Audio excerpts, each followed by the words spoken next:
Well, he cleaned up the country, the old Wild West country. He made law and order prevail. And none can deny it, the legend of Wyatt forever will live on the trail. Oh, Wyatt Earp, brave, courageous, and bold. Long live his fame, and long live his glory, and long may his story be told. Hold up your hands. Now put them down. Ah, yes, I think I have the perfect fit, Mr. Earp. Well, there's a slight wrinkle below the collar. Otherwise, very good. Oh, the wrinkle is there because Mr. Earp keeps hunching his shoulders. Stand normal, straight, Wyatt. It just won't do. You don't like it? Well, I can't get it in my guns. Oh, that's because you have it buttoned. Please, let me show you. There. Now, when gentlemen who wear my coats wish to reach for a gun, they brush the skirts back with a quick motion. So, you won't be bothered. You see, Mr. Earp, I have made you my special model. Quick draw Prince Albert frock coat. Well, I guess I won't be the first man bothered by a skirt. Tommy, I'll pay for the coat, but I can't wear it. Oh, now hold your fire a second, Wyatt. I see the trouble. Where's the doeskin patch where the skirt covers his gun grips? Oh, I always sew the patch in after the final fitting. Now, you see, the doeskin is very slick. Of course, it will be black. It slides over the gun grips inside. Oh, I've never had a complaint about a quick draw special. Well, baste in the patches and show him. Oh, yeah, the patches right away. Yeah, quick. I just don't like it, Mr. Murdoch. I mean, that fancy vest and those city slicker pants. Now that you've gotten rid of the vigilantes, you've got a reputation. Dress up to it, man. Now let Tommy have the coat, huh? I'm not going to have the Marshal of Wichita dressed like a busted cowhand. All right. The cowhands are going to think I've gone fancy, and that quick draw coat's just liable to get myself killed. Well, I don't know. That's fine. Now you look like the Marshal of Wichita. Ooh. Like lightning he draws. Now it's practice, and you'll be just as fast as you were with the old clothes. But I just may not have an hour to practice. I'll have to wear the coat and back of the guns. Oh, but Mr. Earp, that will spoil the lines. I'm going to wear the coat. That's the way it's going to have to be. Oh, but it looks so dressy the other way. Tommy, you want me dressed to kill, huh? Hmm? Well, since in this vest and this actor's frock coat, I may be dressed to be killed. So give me half a chance anyway, will you? Well, all right. Whatever you say.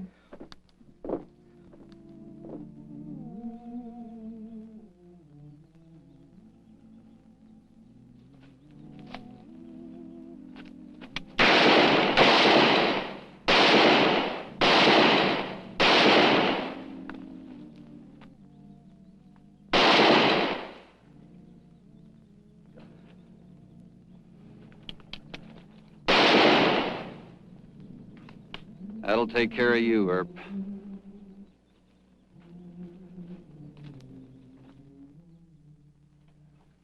I thought you'd come a-running.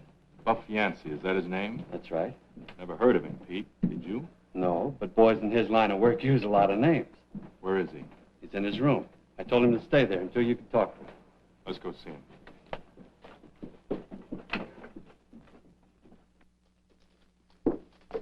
Where's your gun? Here in the rack. Why? I have to know if he's really fast and can shoot as good as you say. You'd better get it. Howdy, Graham. Hello, Mr. Bennett. We're making a little visit on one of your guests. No trouble, he's a friend. Yes, sir. I don't want Earp to find out about this. Understand? Yes, sir. He gave us vigilantes a bad time in court, and we mustn't forget it.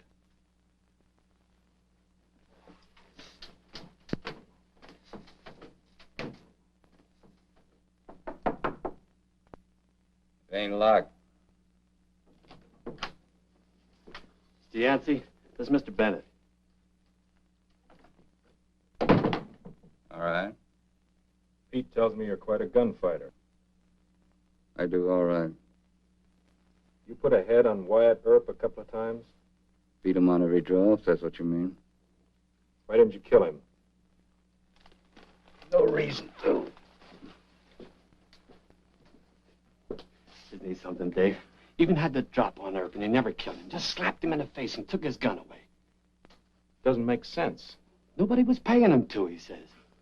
Why all the chatter? You fellas asked me here to talk about that pea-shooting marshal of yours. You talked like Wyatt was fast with a gun. If you made Earp pull in his horns, why wasn't there talk about it? Wyatt didn't tell. Why did you wait so long to tell? Nothing to brag about. Any more stupid questions? Keep your hands away from that. I wasn't doing nothing, Mr. Yancey. I was just telling Dave. Take it easy, son. You look pretty fast. Earp's pretty fast. But you do it quicker, don't you? You're boring me. And $500, would that bore you? Yeah. 750 bore you? Yeah. 1,000 mightn't. When I pay that kind of money, I want to be sure. Earp buffaloed me once. I want to be sure I'm hiring a man who can revenge me. I like to see what I'm buying, Mr. Yancey. Yeah, Dave ain't hiring nobody to commit suicide. All right. You stand over there. Let's go on. Mr. Bennett, you get a word. One gun apiece. Is that a stopwatch? For $1,000, I want Earp taken care of real good. I'm not sending you against him if you're an easy mark. You say that real nice. All set, Dave. All right? When I say go, go. I don't believe it. He's too old. What was his time, Dave? It's a deal, Yancey. 1,000 in cash on the bed. Oh, no. 500 now and 500. 1,000 on the bed.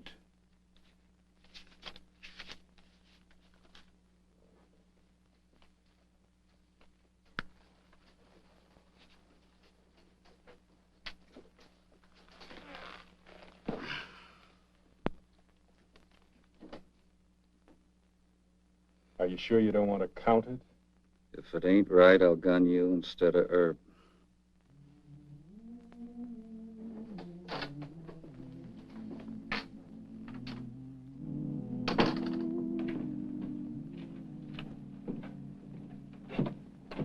Marshal Earp? Is that you, Marshal? I hardly recognized you all dressed up. Say, Dave Bennett's telling it around. There's a fella here in town who says he put a head on you. Oh? What's his name? Buff Yancey, Dave says. Buff Yancey. Well, thank you, sir. Mr. Marshal Earp. Mr. Marshal Earp. Well, hi, Henry. How's your father? He's fine.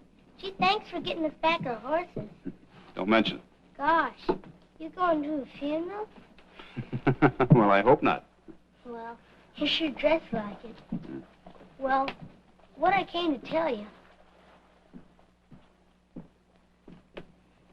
Better look at how you go into Dave Bennett's saloon. There's a gunslinger in there, and he's bragging after you. Is his name Yancey? Buff Yancey? Don't know his name, just a big mean-looking man.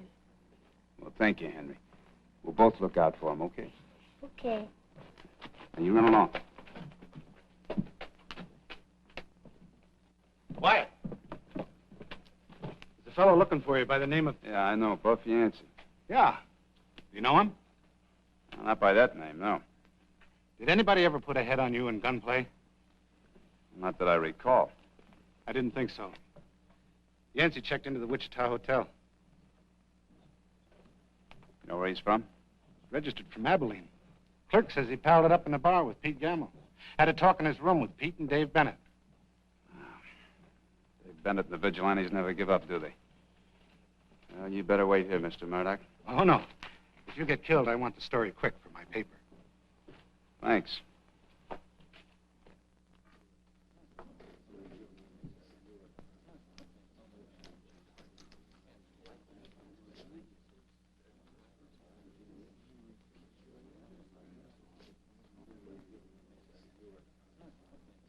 Looking for a Mr. Buff Yancey. Right here.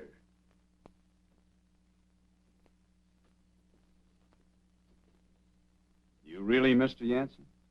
You know me, Earp. We've never met before, Mr. Yancey. You're a liar. Oh, no. I hope you don't mean that, do you? Give me a chance to get my guns off the rack and I'll show you. All right. But let's make it legal. I'll wait outside and give you time to buckle on your guns. When you come out and submit to arrest, I'll make you play. Fair enough? Suits me fine.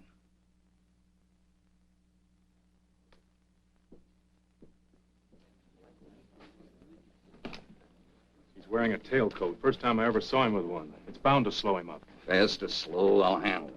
Don't bet on that. Take him fast. What are you so scared about?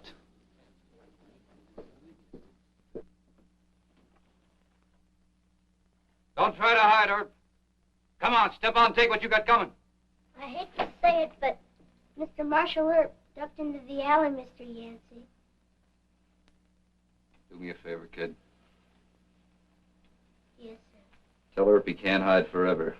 And I aim to gun him on sight. Yes, sir. Why don't you go after him? Get shot in the back?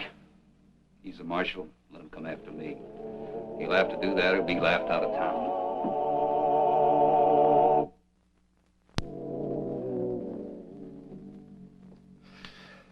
I still think you should have gunned him. Sure, that's what Dave Bennett figured. What Dave figures, I try not to do.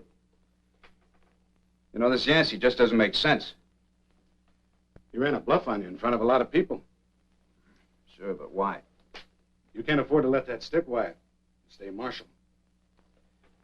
I'm afraid I'm going to have to let it stick for a while, Mr. Murdoch. Why? They'll think you're afraid of Yancey. Come on, use your head. Use my head. It's as simple as ABC. How can you control the hoodlums if you let Yancey get away with his bluff? You just can't wear that badge and duck this issue. Every drunken cowhand in Wichita will start gunning for you, don't you see? Mr. Murdoch, you sure don't know much about gunslingers. Oh, sure. Yancey doesn't make sense. I suppose you do? Well, maybe not. Not yet. But I sent my deputy, Davis, down to see if he could recognize Yancey. I sure couldn't. What'll that get you? Well, a real gunslinger wouldn't let me get more than 3 steps into that saloon. Yancey checked his guns. And he gave me a chance to invite him outside. He also gave me a chance to duck out of the fight. And top guns just don't operate that way, Mr. Murdoch. You think Bennett only hired him to run a bluff? No. Bennett wants me killed for breaking up his vigilantes, and he also knows that I know he's a crook. But Yancey is a liar and a fake. That it? Well, he's a liar because I never saw him before. I'm going to have to find out whether he's a fake. How'd you like to be a mighty big help, Mr. Murdoch, by trying to get a line on Yancey? Anything, Wyatt. But you've got to work fast. Marshal Earp! Marshal Earp! He says you can't hide forever. He says he'll gun you on sight. Thanks, Henry. Now, you push along. I don't want you getting yourself hurt. Gosh, you sure ain't scared of him, are you? Sure, I'm scared. I'm awful scared. Now, you go tell him I said that. Well, I'll tell him.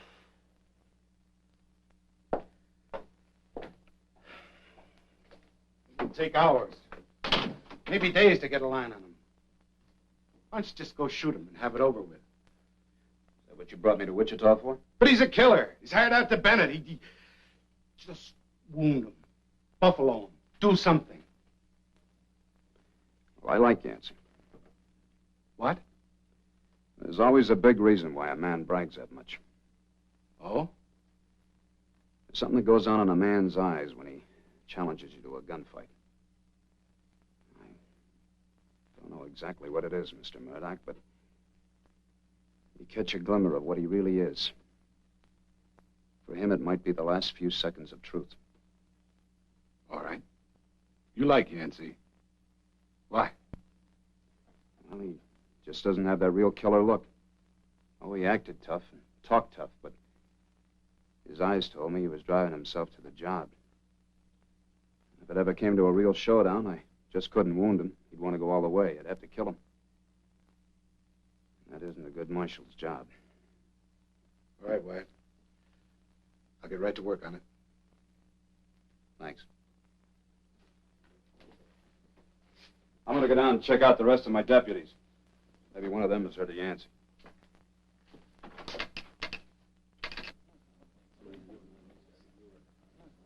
Is that right? Thanks, Gus. We sure got Earp hunting for a hole, Yancey. Yes, sir. He hid out in Murdoch's office, then hightailed it over to jail, probably begging his deputies to protect him.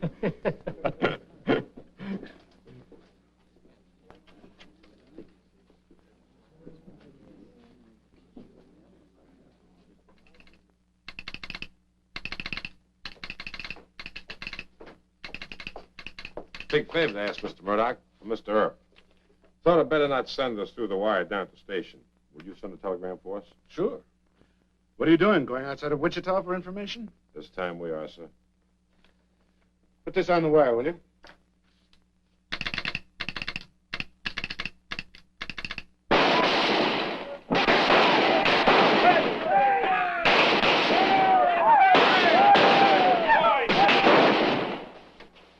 You hear that? I told you what would happen. Yeah, I know you told me. Hear any news from Arkansas? Never heard of Buff Yancey. No record. Nothing in the newspaper files. All right, I guess the time's run out. But there was a family in Arkansas, as Davis remembered. Had a boy named Calvin Turner, called Bud. Deserter from the war. Family no good and this boy no better. I'd like to know more about these people, Davis. Did they work steady? Were they pleasant to people? They'd send their kids to school? What do you remember? Well, there's not much I can remember. The old man was grouchy and kicked the kids around. This Bud, was he handy with guns? Must have learned something about him in the Army. Otherwise, he was shy and timid. Went off to war young. That probably made him more timid. Mr. Davis? You know where Mr. Yancey's guns are? In his room. He don't trust public racks. Can you get a pass key to that room? Yes, sir. Let's go.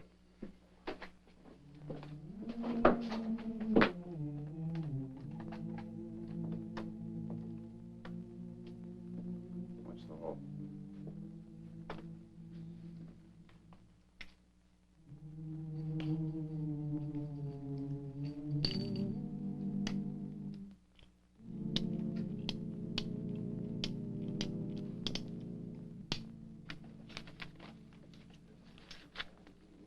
Earp isn't coming after you. Never expected him to. Well, I think it's about time you went after him. Sure. Might as well get it over with. I'll kick in that jail door and... Good evening, Mr. Yancey. You do have a little nerve. Where are your guns? In my room. Good. We'll settle it there. Alone.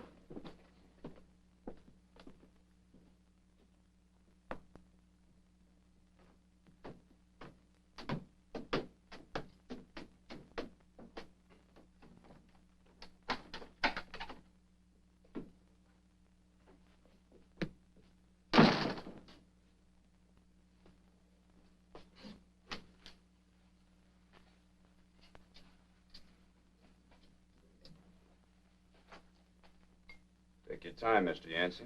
I'm in no hurry. You better be.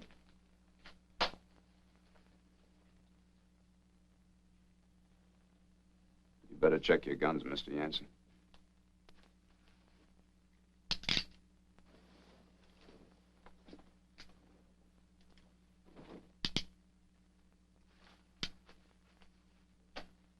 Anytime. You're a brave man, Mr. Turner. Don't be foolhardy. I'm going all the way.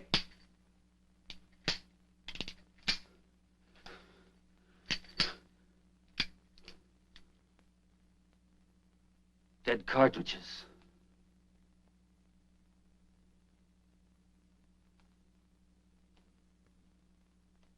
Well, give me what's coming to me. Your real name, Bud Turner? Galena, Arkansas?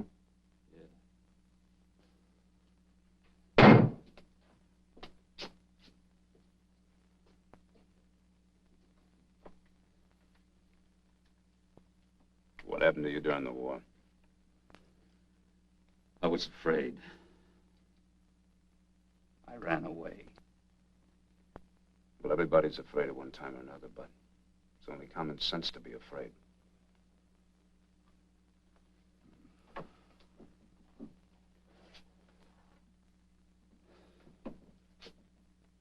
They punish you for running away? No.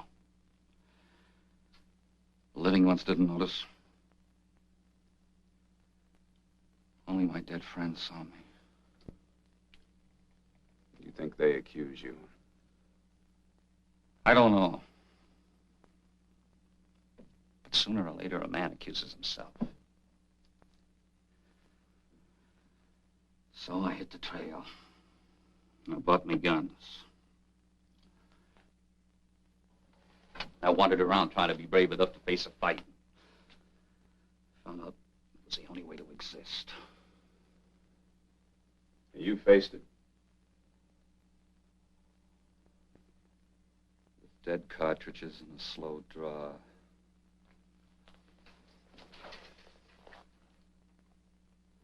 I came to Wichita because I heard you were the best. That was brave, Mr. Turner. I did draw against the drop. And that was stupid. Sure was.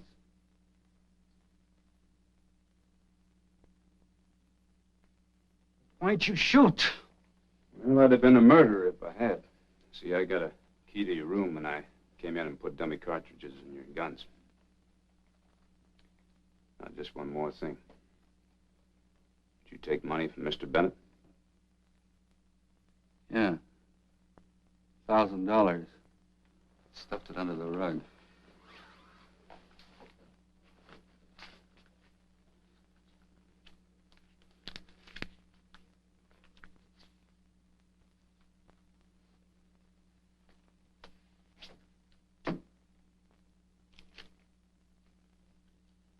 You had quite a little personal problem, didn't you? All right. Prove to yourself you have a lot of courage, haven't you? I tried to. You know, I had a cousin once. Devil of a fear lived inside of him for years, until one day he had to face it. Like you did. You're no coward, Mr. Turner. You proved you had a lot of courage. Now give yourself a little extra proof. Return this to Mr. Bennett.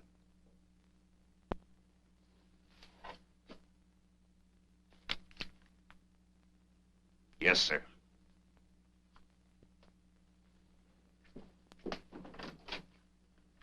They've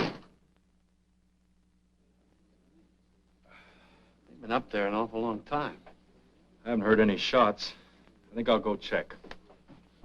Did you get him? No. Yancey, what's the matter with you? Yancey!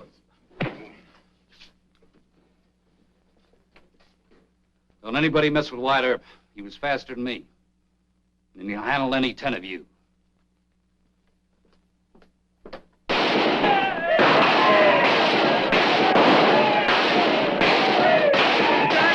right, the fun's over. Throw your guns in the road. You men get off that horse. I'm glad to see you, Mr. McCready.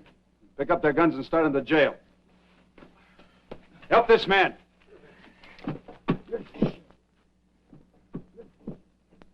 Where you heading, Mr. Turner? Arkansas, I reckon. Well, Helena's a good town. I hope you settle there. Yes, sir, Mr. Earp. I can handle things from now on.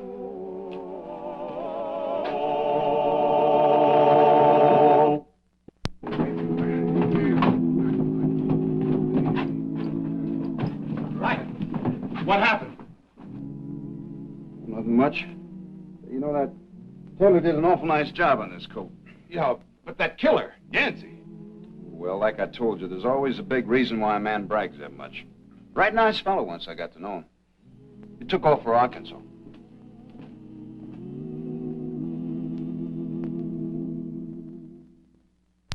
Well, he cleaned up the country, the old Wild West country. He made law and order prevail.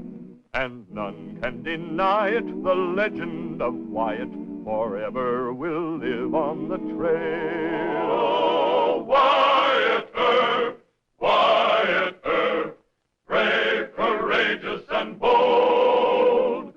Long live his fame, and long live his glory, and long may his story be told. Long may his story be told.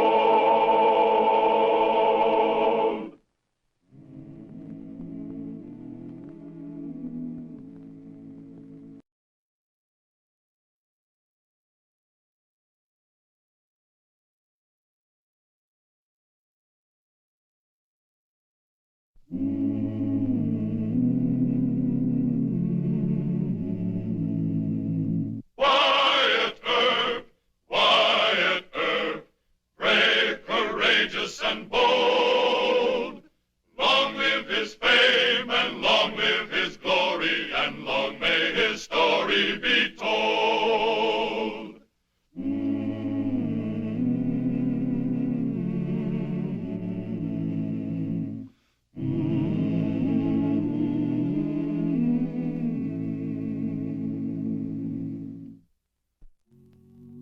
Wyatt Earp, in his first few months as Marshal of Wichita, Kansas, had done many things, and now he was faced with the recurring problem of the crooked gambling houses and their untiring effort to separate the cowboy from his money.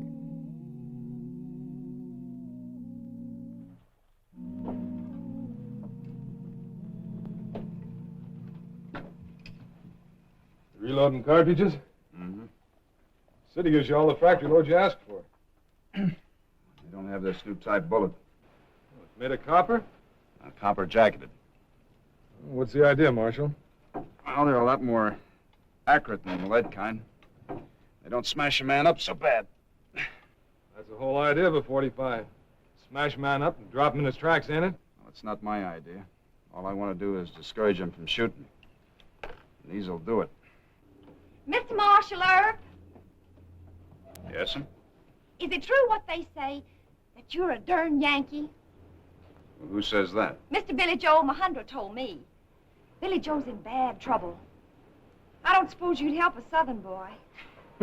Are you poking fun at me? Mr. Leggett, would you please go check the jail? Yes, Marshal. I'd help a Southern boy just as soon as I'd help anybody else, man. Please sit down. Thank you. Now, what's your problem? My name is Miss Melinda Carey, and I work at the Palace on Main Street. Dave Bennett's saloon, huh? What do you do there? The boys like me, and when they gamble, they give me part of their winnings for my hope chest. In other words, you're a shill, huh? I am not. I'm a hostess. What I want to talk to you about. Well, let's not discuss it here. We'll go over to my office.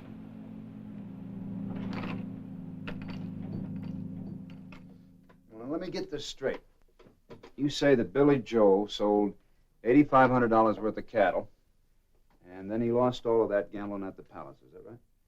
In a crooked game. And most of that money didn't belong to Billy Joe? No, sir. Most to his family. Now Billy Joe says he can't go home in such a disgrace. He says he's going to shoot Mr. Dave Bennett for cheating him and then shoot himself. And you wouldn't want that, would you? I don't care if he does shoot Mr. Dave Bennett, but us folks take suicide very serious. It's dishonorable. And I am fond of Billy Joe, Mr. Earp. Well, wasn't it you that shilled Billy Joe into that crooked game? No, sir. I warned him against it. I don't shield Southern boys. Just darn Yankees, huh? Well, Well, I guess I better talk to him. I'm acquainted with it, Mr. Bennett. And if he's running a crooked gambling place, I guess I should know about it. Now, where can I find Billy Joe? he's got a room at the Texas Hotel. You better hurry before he... Now, don't worry about it. I'll take care of it. Come on.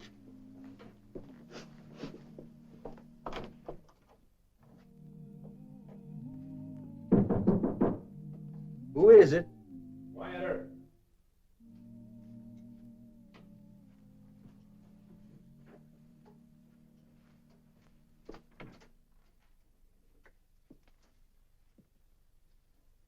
You Mr. Billy Joe Omahandra? Yes, sir.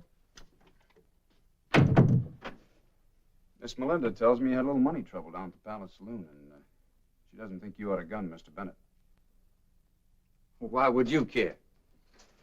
Because you might botch up the job and get yourself all hurt. Just one less Southerner. You'd be mighty pleased. I'll tell you, Mr. Omahandra, you're just about the age of my younger brother Morgan.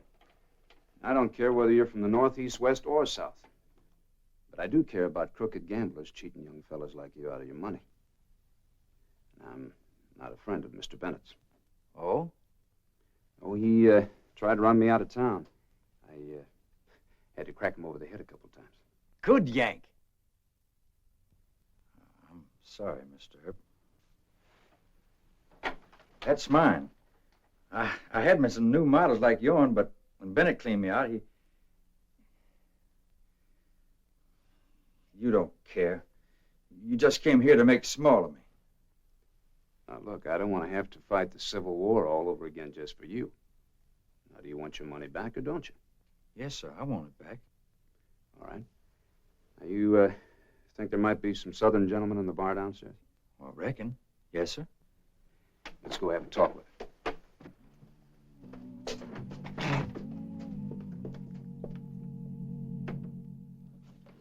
Thank you, Joe. Well, here's our share, Mr. Earp. $960. Well, thank you, gentlemen, for the loan. I'll just mark this money, and then Mr. Omahandra and I will push along over to the Palace Saloon and prove that Mr. Bennett was cheating.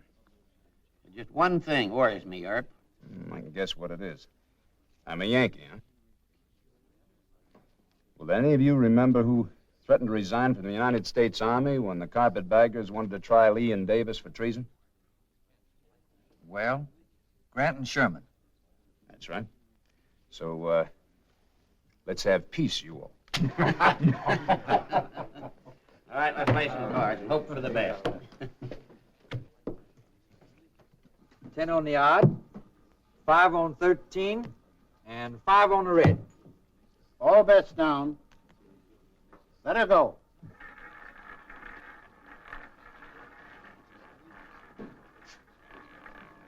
$22 black.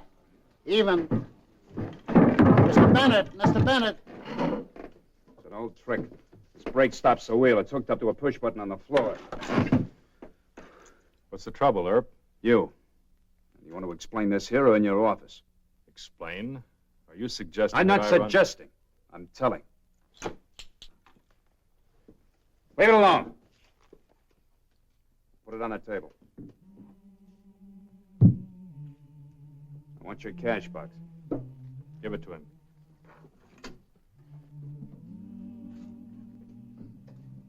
In my office, if you don't mind. All right.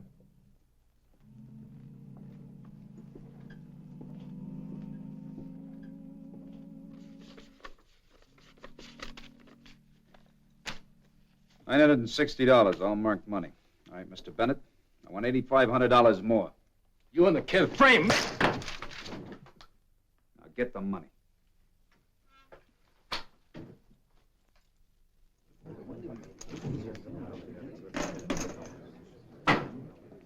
Excuse me. Billy Joe, here's your $8,500. Gentlemen, here's the $960 you contributed. Thank you, sir. I sure do thank you kindly, Mr. Earp. May we apologize for saying you favor Yankees? Thank you, sir.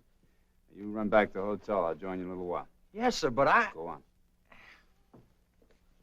If you need any help? Well, I think Mr. Bennett's had enough trouble. I still say you framed me. Well, don't say it again. I'm giving you a break, Bennett. If I hear any more complaints from this place, I'm going to close it and you're going to leave town. Gentlemen?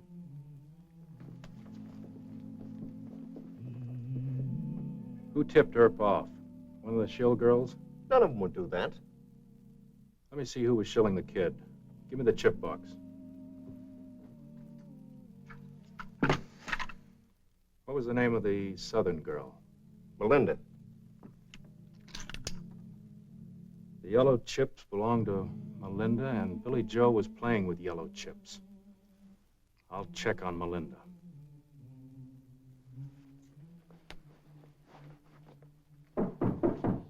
Come in. Hi, mister. Hi. Heading for home, huh? Yes. But well, what if Bennett finds out Miss Melinda talked to you? Well, he won't if you just leave town and don't see her again. Yes, I know. But it wouldn't be gentlemanly. Sit down, Mr. Omohundro. Won't you do me a favor? To begin with, are you in love with Miss Melinda? No, sir. Well, that is, I haven't declared any serious intentions. I'd have to ask my folks. How do you think your family's going to like the idea of you marrying a girl that works in the saloon and the gambling hall? No, sir. Don't reckon they would. But I've got to do the right thing, Mr. Earp. I can't hardly just ride out of town if Miss Melinda's in trouble on account of me, now can I? For her sake, it might be the smartest move to make. But what would she think of me? My leaving town without even saying bye. Well, why don't you just write her a little note and leave it in the office downstairs, and I'll see that she gets it. Well, if you think that's the best way to keep her out of trouble. I do. Hope you have a good ride. And by the way, if you're going to be packing a gun, you better get yourself a new model coat. The thing's liable to blow up in your hand.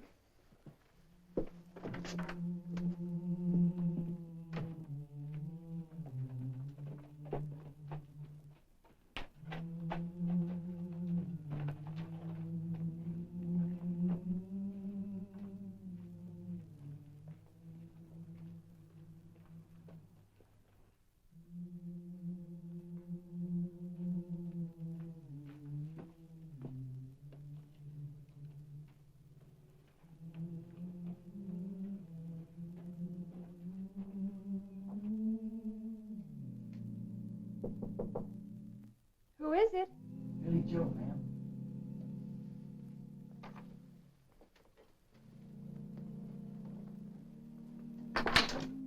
You shouldn't. It's compromising. I know, Miss Melinda. But I just couldn't leave town without thanking you personally. Well, you are very sweet. I was just reading your note. Mr. Earp gave it to me not 10 minutes ago. Yes, ma'am. I broke a promise. Sure hope you won't tell Mr. Earp I came here. Of course not. He doesn't understand us folks from the South. I bought me some new guns, Colt 45s. If you feel you're in any danger, I'll... Danger? You talk like Mr. Earp. Under no circumstances should you admit to Dave Bennett that you tipped me off. Oh, dear. You men, guns and danger and solemn faces. How come you're so brave? Fiddlesticks. Mr. Dave Bennett is a Yankee crook and a coward. Would any Southern man let Mr. Earp pull his roulette table to pieces and call him a cheat in public? I declare, honey, you do try a girl's patience. Talking of gunfighting and doing away with yourself.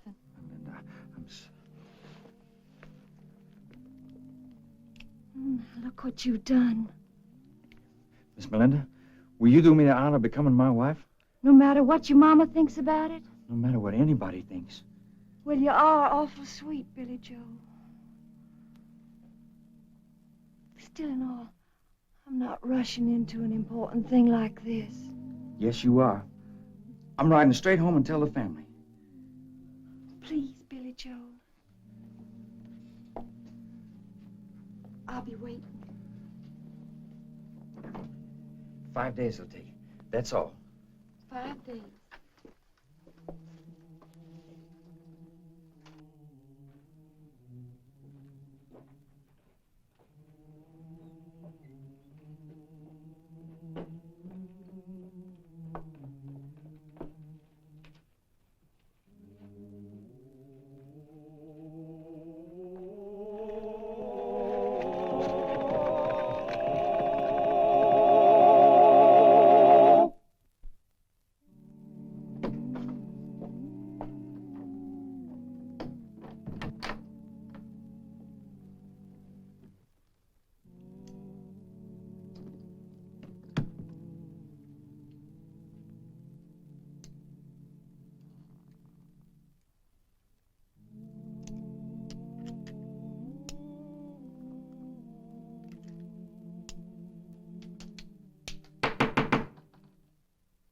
Who is it?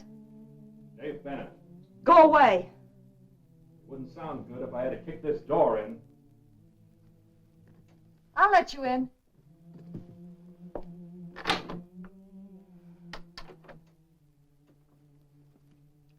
Now say what you have to say and get out. You're fired. All right. And don't think you're going to marry this Southern boy. I'll pin a label on you, and it'll cost you a husband. If you dare to tell him... You can pack your clothes and move on to Dodge. You're through in Wichita.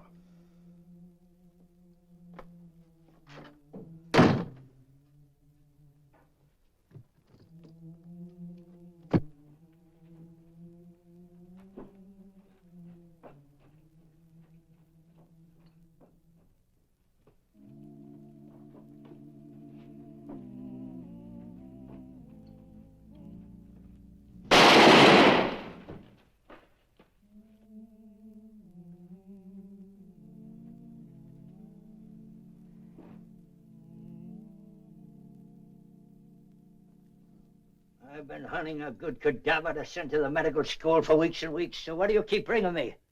Cases like this? Not serious, huh? Not a chance he'll make a die of it. Wyatt. The old quack will let me bleed to death if you don't watch him. Oh! Quack am I? Hey, take it easy, Doc. Chin-horn, cold-decking gambler like him, and he's talking about quacks. Hey. I think he fainted. Good. Keep his mouth shut. Helps relax the deltoid muscles.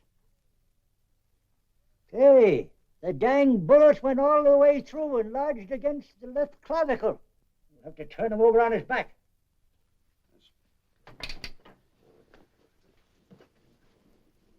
Easy now.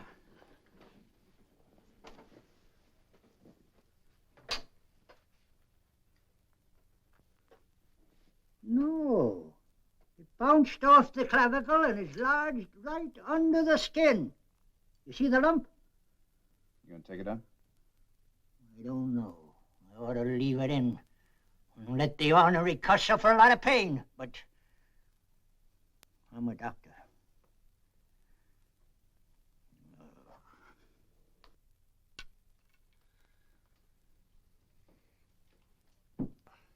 I never saw one like this. Copper jacketed, ain't it? Copper jacketed. Let me see that. Gold collared.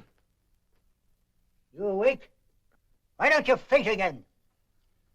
Wyatt's got a belt full of bullets just like that. Go on, explain it, Earp. Sure, Bennett, I gunned you. In the back? Oh, you're kidding. Very funny. By the time Earp gets through covering his tracks, this town will be full of copper jackets. No, I don't think so. I've got any ones like these. Wait here. Dave's been trying to get something on you for weeks. I'll plant this thing so deep in his gizzard that I No, can... Doc. But thanks for the offer. Now give me the bullet.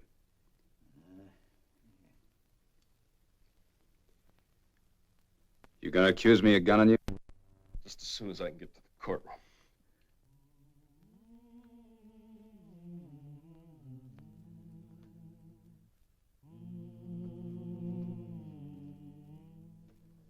And now, Marshal Earp. Yes, sir. There's just one point in this affair which we don't seem to have covered. Where were you at about 2 a.m. the night of the shooting? Well, I was just turning into the alley, making my regular rounds. And how far were you from the rear of Mr. Bennett's establishment when this shot was fired? About 40 yards, I'd say. You didn't see the shot fired or who fired it? I heard the shot, sir, but I didn't see who fired it.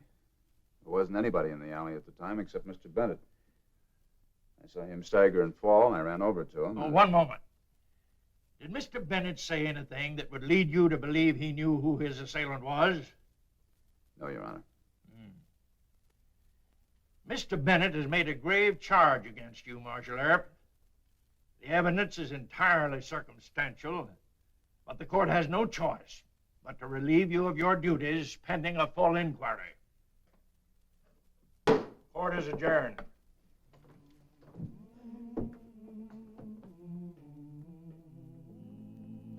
You didn't gun Bennett. The judge knows it. The whole town knows it. Sure. It looks like the proof is up to me. Well, I'm gonna go up this street. Put that on. You're acting marshal now. I'll leave it on your desk. Wyatt. It was those Johnny Rebs, wasn't it? Just one of them. Do you know his name? Not so sure it was a he.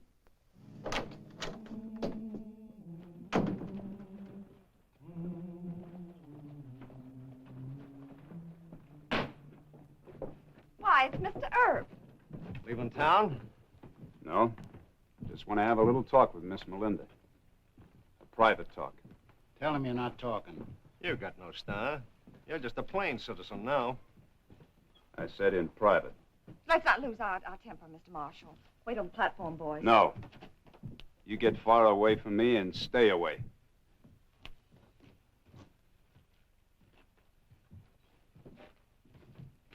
Where you heading, Miss Melinda? Dodge City. Mr. Bennett ordered you out of town, huh? You really are mixed up. I decided it wouldn't be healthy here. Nick and Pat came along to guard me in case Mr. Bennett acted difficult about my leaving. Any more personal questions?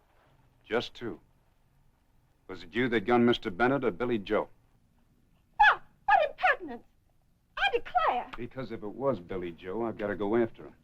It's going to be a long ride, and I'm not going to be in a good humor when I get there. You don't scare me. All right. I know what the truth is now. But you can't prove it. Melinda, honey. Mr. Earp. I thought you left town hours ago. Yes, sir. But I heard on the trail that you were in trouble because of Mr. Bennett. Tell him the truth. Mr. Alejandro, I think she's the one that gunned Mr. Bennett. That's ridiculous. I did it. I'm the one you want. I don't want either one of you. Mr. Earp, why are you sore, sir? I can clear your good name. I'll confess and they'll put you back in office. You go tell the judge that. Yes, sir. Thank you, sir. I will. Did you really shoot Mr. Dave Bennett, Billy Joe? Well, I'm right proud of you. Why on earth would the marshal think it was me? Mr. Earp is a Yankee with no respect for a woman's honor. Don't confess it, Billy Joe. He's not worth it. Get on your horse and ride away. No, honey. Us folks pays our debts of money or gratitude. You are awful sweet, Billy Joe. Judge, Your Honor, Squire, Sire, I was so plumb provoked at that fella, Judge. Well, I reckon I just lost my head. One point, though, I did ask Mr. Bennett to turn around and shoot it out fair and square, but he kept on running and I shot him. I see. Mr. Leggett, did you send for Marshal Earp? Yes, Your Honor. About 15 minutes ago. He should be here any second. Mr. Alejandro. Yes, sir? How old are you? 21 years, 3 months, and 8 days, sir. Assault with a deadly weapon and intent to kill. Of course, you did own up to it, and... Oh, Marshal Earp. This young man has made a full confession. That clears you, and the court here and now removes you from suspension. There's your badge, Marshal. Well, I'm sorry, Judge, but I don't think Billy Joe did it. How's that? No, sir. I think he's lying to protect a girl. Mr. Earp, I must ask you to be a gentleman and... You can't come in here, I ma'am. can, too, come in here. I'm not scared of Yankee judges and marshals. You take your hands off me. Leave her go, Sam. I thank you kindly, Mr. Marshal Earp. Melinda, what on earth Hush are you... up, Billy Joe. You the judge? Yes. I did it. This is the weapon I used, and I'm not letting this sweet boy suffer for something I did. It's still got the empty shell and 2 of Mr. Earp's gold-colored bullets. I stole them from this desk yesterday because I didn't have any. A lady can't properly buy cartridges. Melinda, please. Order. Don't... These belong to you? Yep.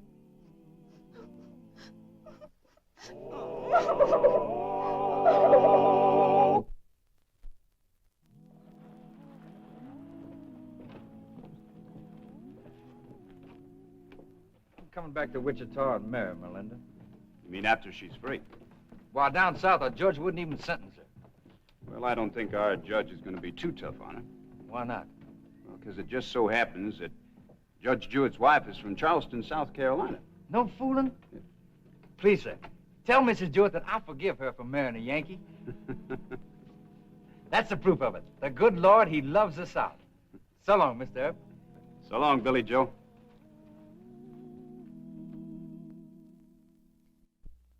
Well, he cleaned up the country, the old Wild West country. He made law and order prevail. And none can deny it, the legend of Wyatt forever will live on the trail. Oh, Wyatt Earp, Wyatt Earp, brave, courageous, and bold. Long live his fame, and long live his glory, and long may his story be told. Long may his story be told.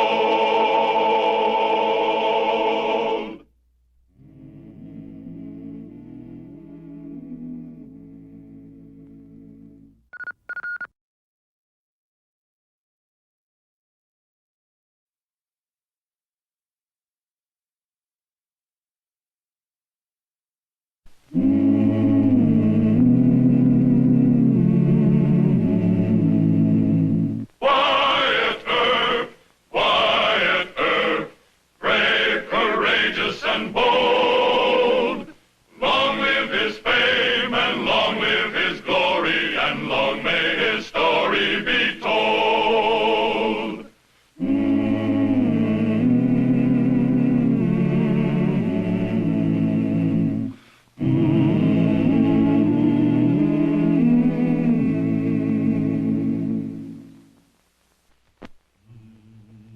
Wyatt Earp, as Marshal of Wichita, Kansas in 1875, has yet to face the most dangerous threat which can confront a western cowtown.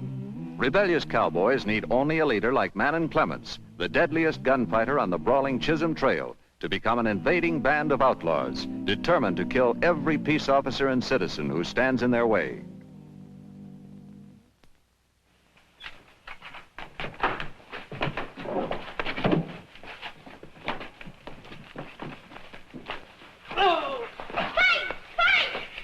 Stop it! Come back here! You shoot your mouth off about this, and you'll be in worse trouble.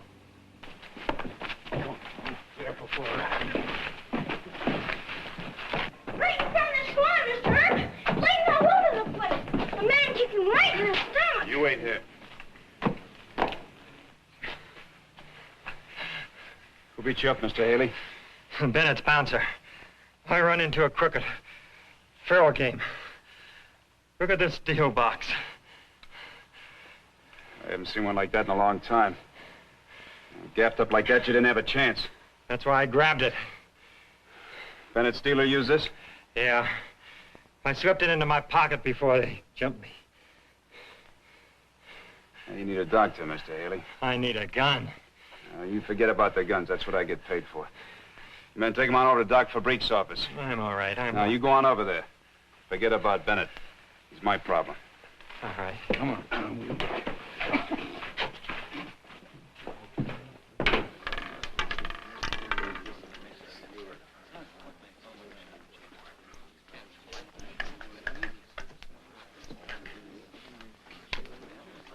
You ever see this before, Bennett? Of course not.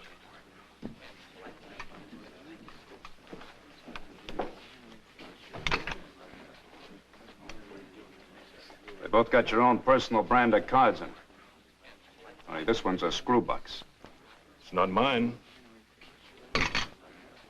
Mr. Haley gave me this. He said your dealer used it to cheat him. And he's going to repeat that under oath. I don't think so.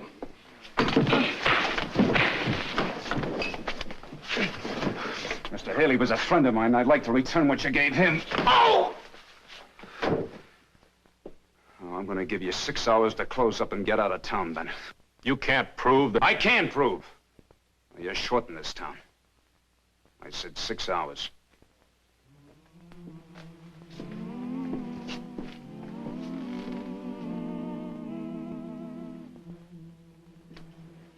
Sam, you men about ready? We're all set here, Marshal. Good. Oh, Mr. Murdoch. What's the news? Dave Bennett. He's been squawking about your order. Well, that's good. Dave's got about the most crooked place I've ever seen. You just can't tolerate crooked gambling. No, I like an honest game too much myself. And so does every cowhand I ever met. Gambling house makes plenty of money on its percentage. Dave didn't have to cheat. Bennett isn't going to take this lying down. He may have to.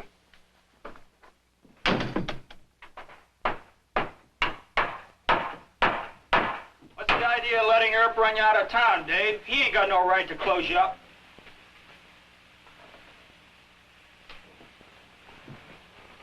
You get about 3 minutes left, Mr. Bennett. When I come back here, you won't have 3 minutes. All I'll need is 3/5 of a second with a Colt 45 if I ever see you in Wichita again. You're bragging on yourself again, ain't you, Earp? I don't think so. You ain't man enough to drink liquor, so you don't like saloons. You're too lazy to work, so you don't like cowhands. You asking for trouble? That's just what I'm asking for. Come on, men, let's go get our guns.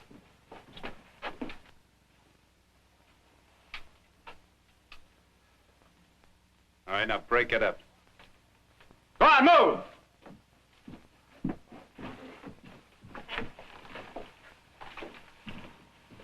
Your time's run out, Mr. Bennett.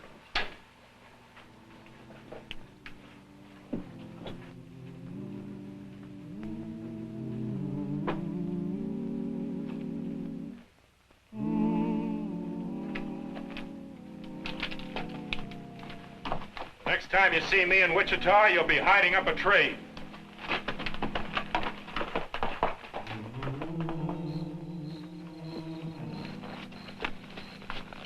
Howdy. Howdy. Can one of you tell me where I'll find Manning Clements? Well, Manning's here, but he's in pretty mean mood. If I were you, I'd wait until after sunup. Well, my business is real urgent. Over past that big rock. But be sure to call out your name before you ride up. I know. Thanks.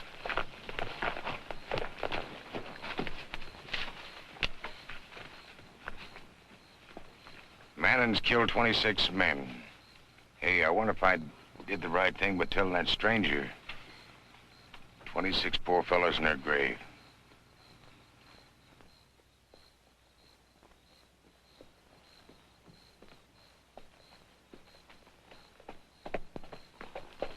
Hey, Manning. It's Dave Bennett. You remember me? Come on along. But keep your hands in the air.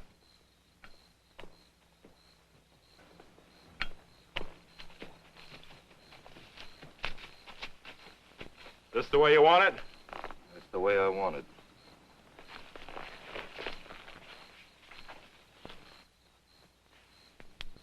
And with you to lead them, I can round up the boys and we'll tree Wichita to a frazzle. But your main job is to take care of Wyatt Earp. What's so important about Earp? He's almost as fast with a gun as you. How many men has Earp killed? Nobody yet. He hasn't had to. But he's that fast. Well, I'm faster. And I always shoot to kill. Treat Earp that way. You get 200 right now and 200 more after you cut him down. What is the catch in this? No catch. How do I know what I'll run into? Those rabbits won't fight. Just Earp and a couple of deputies. If it's more money you want... It ain't the money, Dave. I've cut a man in half with buckshot for $50.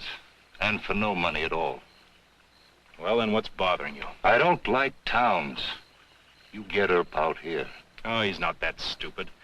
He tricked Ben Thompson into surrendering Bill over at Ellsworth. Ben turned Billy in? Was Ben scared of Earp? He didn't gun him. And I reckon I'll have to settle up for Bill. I always liked Bill. Then it's a deal? No. Maybe it's an ambush in Wichita. Could be you're trying to bait me into a trap. Where's Laurie? Why are you asking? You trust her, don't you? She's the onlyest one I trust. I'll send her into Wichita. We haven't got time for that. I've got time. Man, and I swear that... You swear. I'm waiting for Laurie's word on it. And don't you try and tempt me with killing Earp. Because if I go into Wichita, I intend to do a lot more killing than just him. But I ain't riding in there to be ambushed. I'll do the killing. Sure, Manning. You do the killing. I'll bring him in. Come on in, men.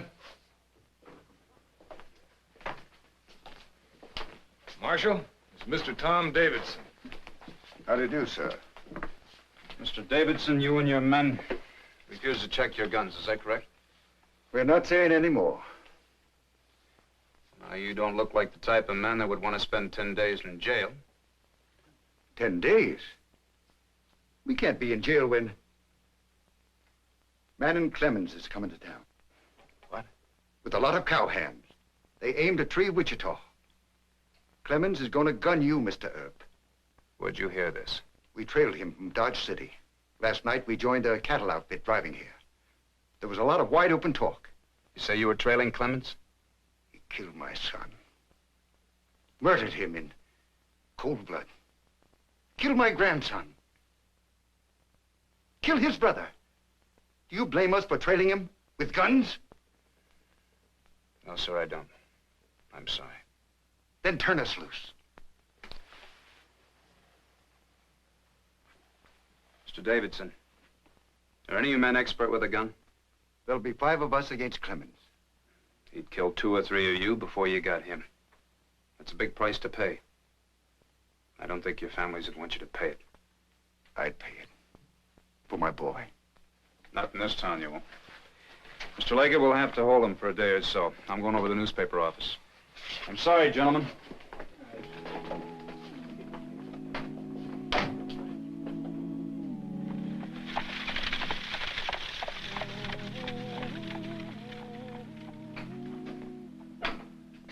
I thought you'd be around. Well, you heard about it, huh? Uh-huh. This might be real rough, Wyatt. Clemens is supposed to have killed about 24 men. Yeah. Did you ever meet him? Just once in Abilene. An ignorant, savage yahoo. You better start swearing in extra deputies. You'll need at least 50 men. Hey, have you put your paper to press yet? We lock the forms in an hour. Why? I'd like you to write me a page 1 editorial, Mr. Murdoch. Please sit down. I'll tell you how I think it ought to go. Could you read that back to me? Well, a report has reached the Eagle that some brainless, hairy-eared cowhands plan to tree Wichita in the near future. Our informant states that one man in Clemens will lead them. This Clemens is a horse thief, a common murderer, and a coward. We have questioned Marshal Wyatt Earp about Clemens and his associates. Marshal Earp has such a low opinion of Clemens that he dismisses the loose talk of a raid on Wichita with hearty laughter. You want to get us all massacred? It's a good piece, Mr. Murdoch. Please print it. Oh, now, Wyatt, this is ridiculous. Look, I want Clements and the cowhands to think we're not taking them seriously. The mob is only one man, its leader. In this case, it's Clements. I'm working on him. Wyatt, this is the sublimest lot of overconfident nonsense I've ever heard. Now, what's gotten into you? Clement's girl's in town. She's drifting around the saloons and asking questions about you, Marshal. Oh, well, that's good.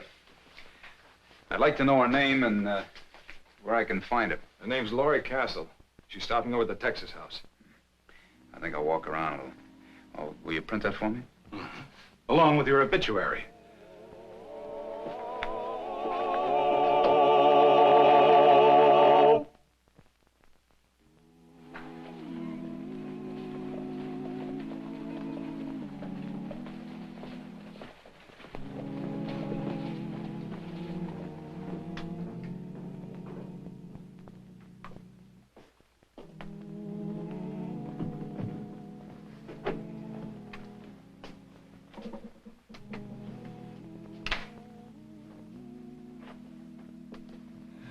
Pardon me.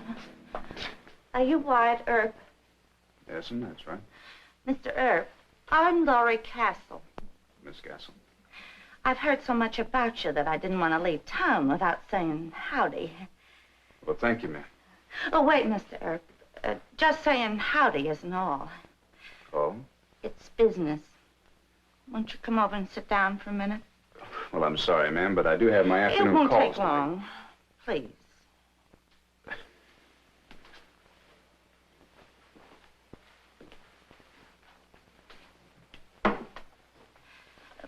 My name doesn't mean anything to you. No, I'm sorry. Should it? I have a gentleman friend who's quite well known, Mr. Manning Clements. Clements. Seems like I recall the name, but Oh, this is a surprise.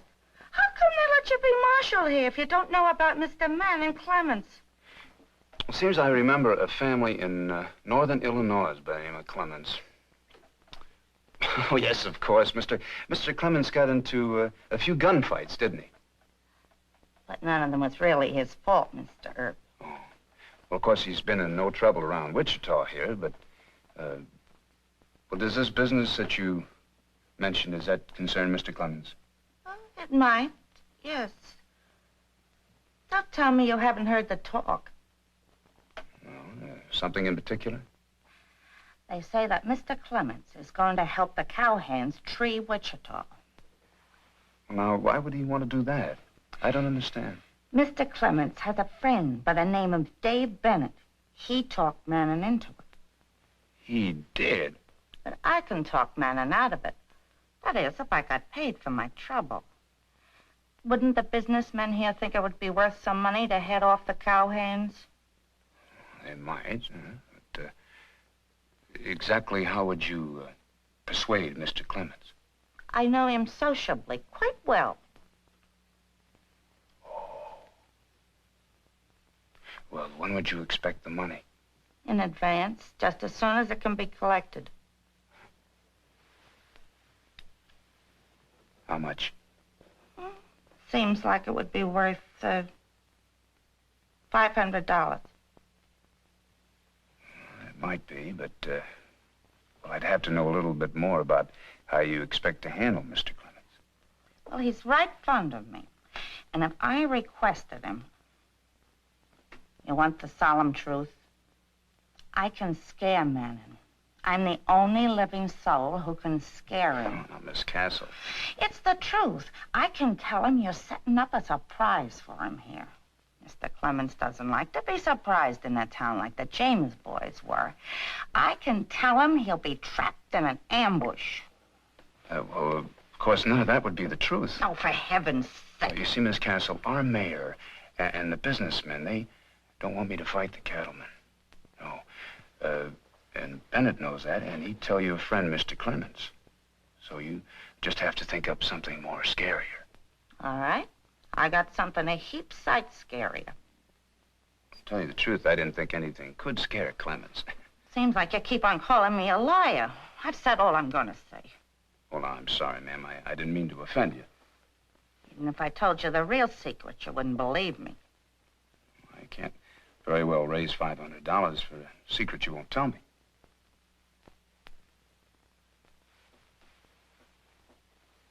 Manning's scared of graveyards. Graveyards? It's the truth. I can tell him I dreamed of a graveyard and he'll right out for the panhandle. Well, I'm sorry, Miss Castle. The deal's off. What? Well, I couldn't raise $500 for a yarn like that. Why, people would laugh me right out of town. You're a stupid fool. You'll be dead tomorrow.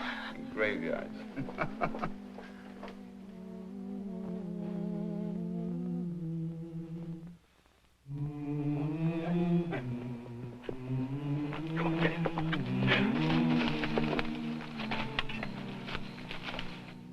Mr. Clements, have you seen the Wichita Eagle paper? Don't bother me. Well, they called you a coward and lots of other names, too.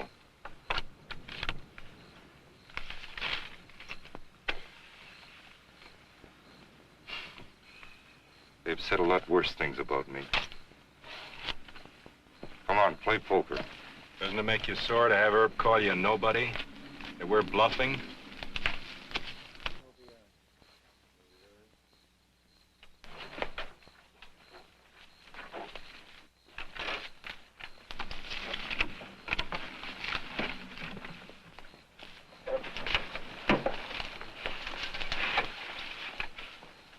took you so long? I talked to that Earp in town. He's a fool. The Eagle paper doesn't put much stock in you, Manning. Nobody in Wichita's laying for you. And Earp hasn't even put on special deputies. You didn't see no sign of an ambush? Nary a one. You and the cowhands can go through that town easy. Kill Earp for me if you can find him. Well, Manning, you satisfied now? I don't know. Sounds too good. Oh, you don't trust me anymore? No, I trust you. Saddle and ride. We'll hit Wichita early. Thank you. So much.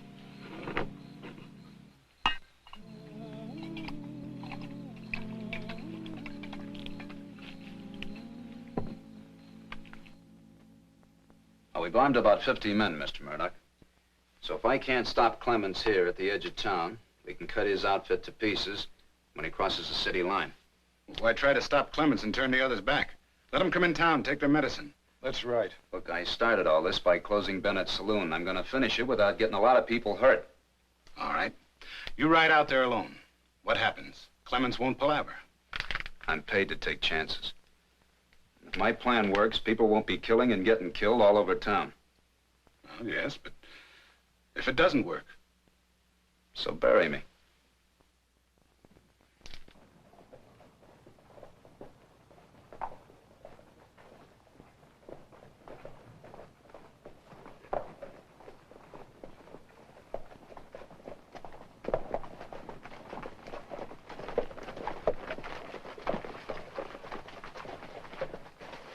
Just as Laurie told you, they didn't believe we'd come. It looks awful quiet.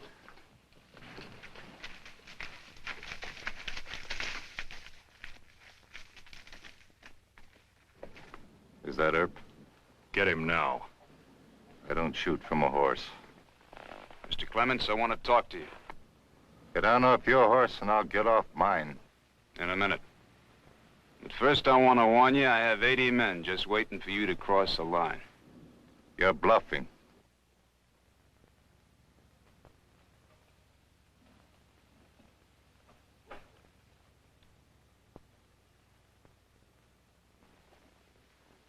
Bushwhacked. You and Laurie lied to me. Now, it'll be an even fight if you come into town. We'll lose men, and so will you. All Dave wants is me. I'm the one your crowd is sore at, not Wichita. So let you and me settle it, Mr. Clemens. Get off your horse. Not here. When I drop you, I don't want 50 bullets in my gizzard. We'll ride into the lumber yard and shoot it out in private. Get him quick. He'll drop me.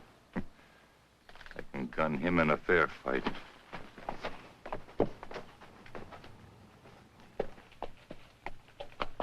How do I know you haven't got men in there? I don't need any help.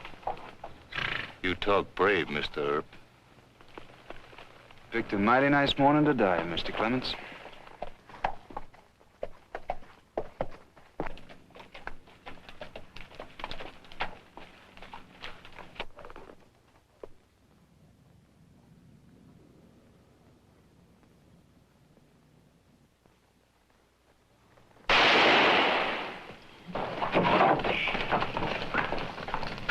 You got Earp. Did you kill him, Manning? You wanted me ambushed. You can ride into that truck if you want to. Not me.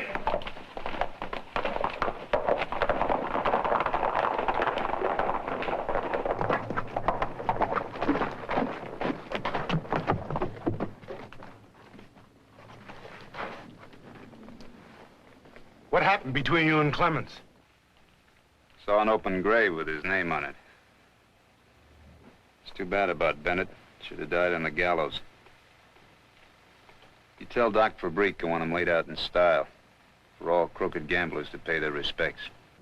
Yes, Mr. Earp.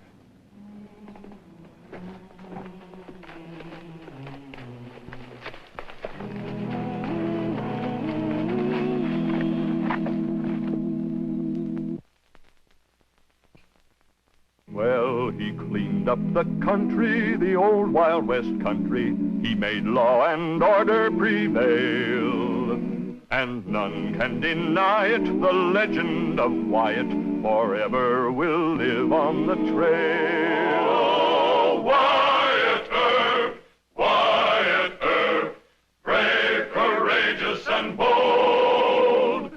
Long live his fame, and long live his glory, and long may his story be told. Long may his story be told.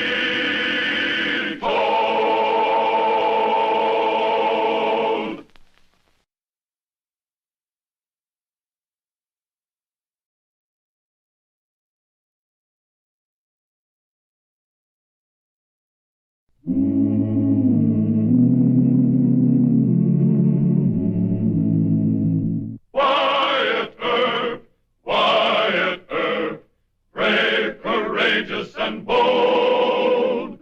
Long live his fame, and long live his glory, and long may his story be told.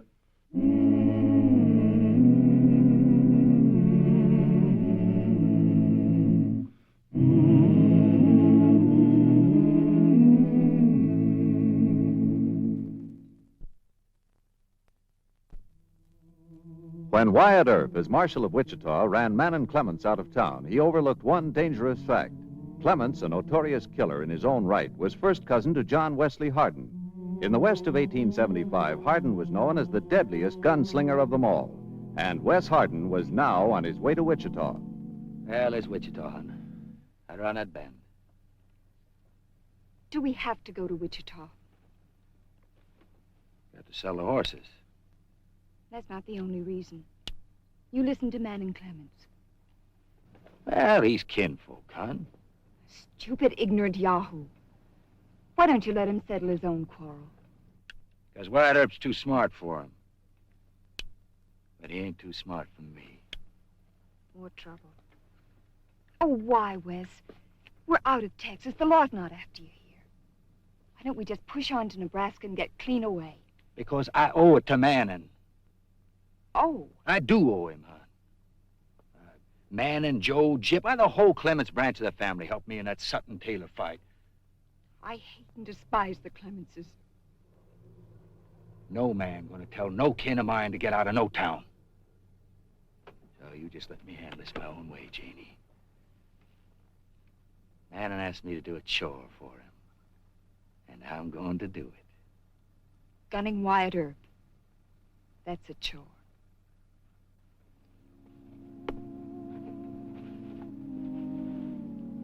Might be real pleasant.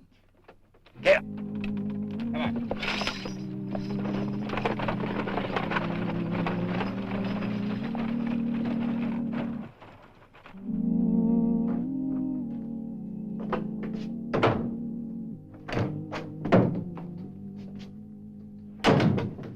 Why weren't you down at the rail yards? Lucky I wasn't. Change that Snake River outfit real quick. Extra deputy would have made it easier. Then who'd have seen John Wesley Hardin come into town? Hardin? Yep. Him and his wife. They came in with a string of trade horses. Put up at the Texas Hotel. Sassy as you please. Oh. Wes is first cousin to Manning Clements, you know. Yeah. If I was you, Mr. Earp, I'd get the jump on him fast. Don't have any warrant for Hardin. There's plenty of warrants for him down south. And about 10,000 in rewards. You want scalp money, Sam? I could use some. But mainly I'm thinking of you and Wes in a tangle. I know that. Well, Hardin might not be aiming to pick up Clemens' quarrel. It's been running a long time. Could be he's tired of it. Well, there's only one way of finding out. How's that? I'll go ask him.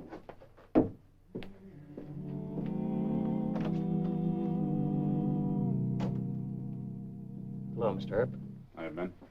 John Wesley Hardin registered? Yep. His wife went up to their room. He's in the bar. You check his guns? Right nice about it. No argument. Thanks, man. And there was Wild Bill Hickok, all duded up for the women and ready to make a big show-off play. He stepped up to me and he said, Mr. Hardin, I must ask you for your guns. Well, what'd you do, Wes? Well, Why, Mr. Herb. Well, don't let me interrupt, Mr. Harden.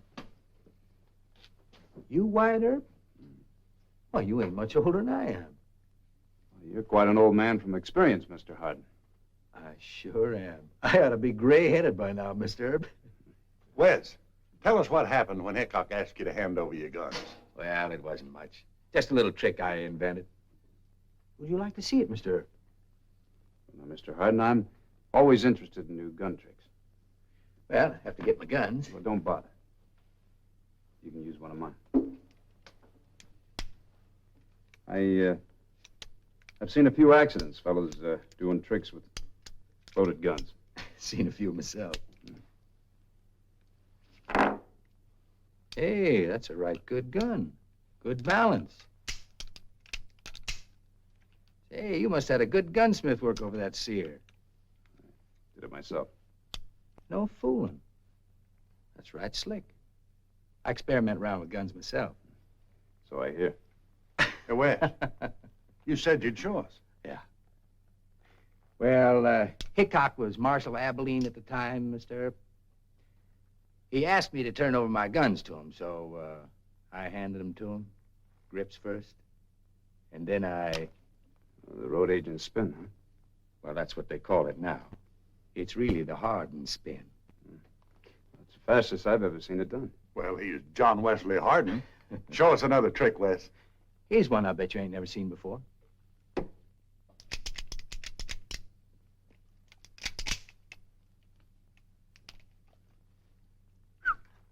That's real magic stuff, Wes. You ever seen that one before, Mr. Earp? No, I haven't, but I imagine it comes in mighty handy for you, Mr. Harden. That's called the Harden switch. Them Rangers copied it. They call it the border switch. Man who pioneers never gets the credit. That's very often true. You do any gun tricks, Mr. Earp? No, Mr. Harden. I just draw when I have to and shoot. Why don't you and Wes draw against each other? See which is the fastest, huh? Oh, come on. Well, that wouldn't be much of a contest. Oh, I don't know about that, Mr. Earp.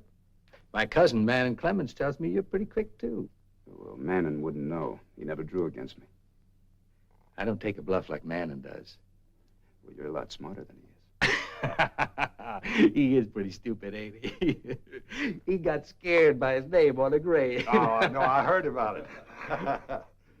And speaking of tricks, Mr. Earp, that was a right good one. How about let's have a drink on it? Well, no, thanks.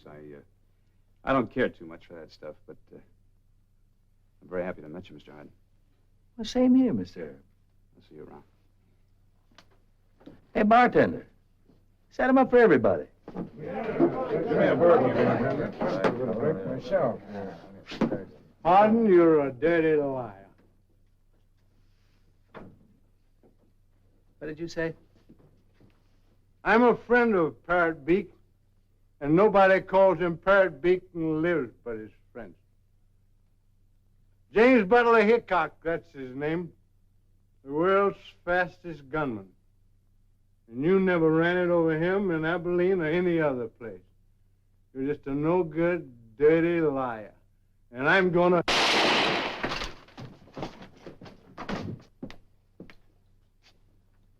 He dead? Yes, sure is.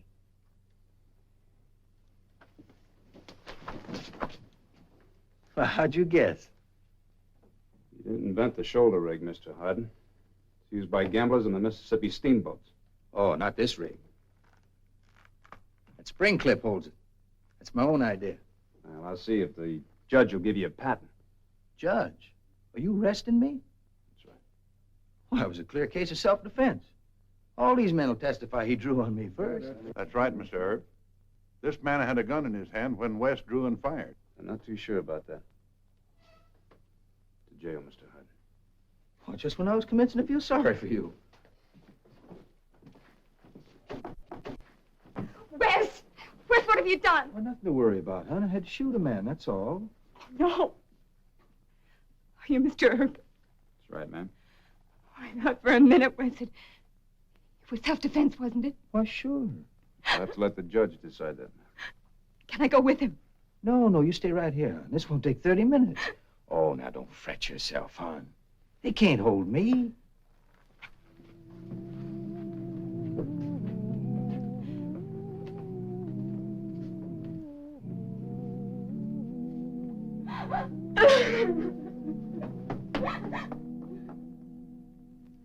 Judge, the man he killed, Mr. Atwell, had been drinking by himself for several hours.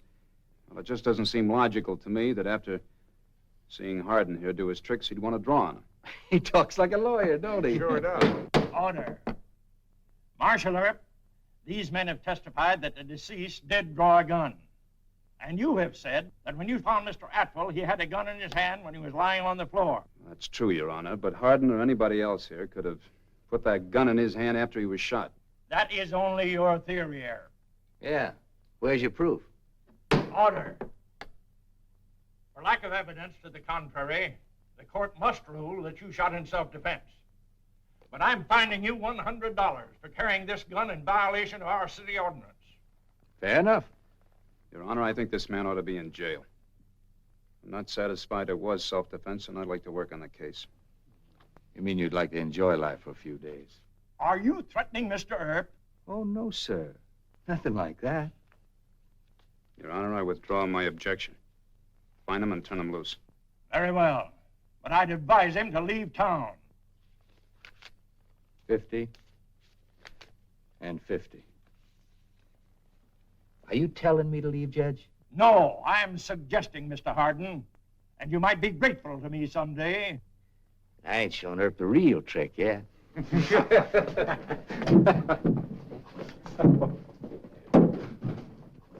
He is threatening you. Yes, sir, he is. Then go and get him. I'll send him to jail for 30 days. I don't think it would be a good idea to put Hardin in jail, sir. Word to get around that I was scared of him. Well, we can hold him for the Texas officers. Well, that wouldn't be good, sir, because then they'd say I was after the reward money. Hang it all, Earp. The man is one of the worst killers in the Southwest. You'd be smart to get this man out of town. Well, Judge, there are two things a marshal can't do. One of them is you can't show fear for any gunslinger, and the other is you can't trade in a man's life for reward money. Besides, Hardin's got me curious. I'd like to find out what that trick is he has up his sleeve. Good day, sir.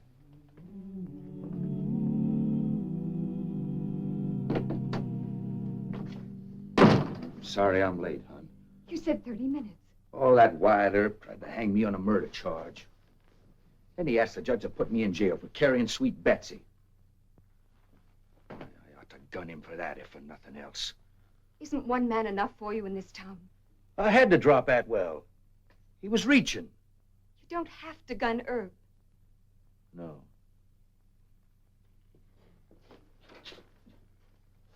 Not tonight.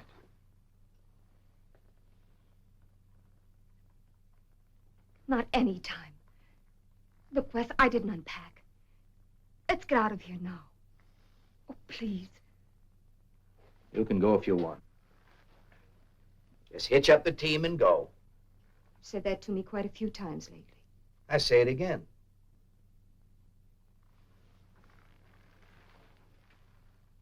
You're too good for me, Janie. You never should have married me or stuck with me the way you have. I tried to quit this kind of life. We ran to Alabama, we ran to Florida. We took up horse trading. Well, we even changed our names. It's done. It was my decision. I love you. One thing always happened. Some fellow with a tin star found me out. Got greedy for the rewards. Well, now it's Earp. He's young and he's smart. Awful smart. He's a big hero in Wichita. Killing me would... Don't say that. I say killing me would be a big thing to Earp. Oh, no. He ain't gonna let me get out of town without a fight. You can bet on that. No, Wes. You don't want to leave. If I can get him to let us go, will you? I'll go right now. I'll talk to him. He didn't look so mean or terrible to me. I'll go right now. Where'll I find him? Oh, you'll find him somewhere downtown, not too far from the hotel. He'll be keeping his eye out for me. I'll ask people. You'll see, Wes. He'll listen to me.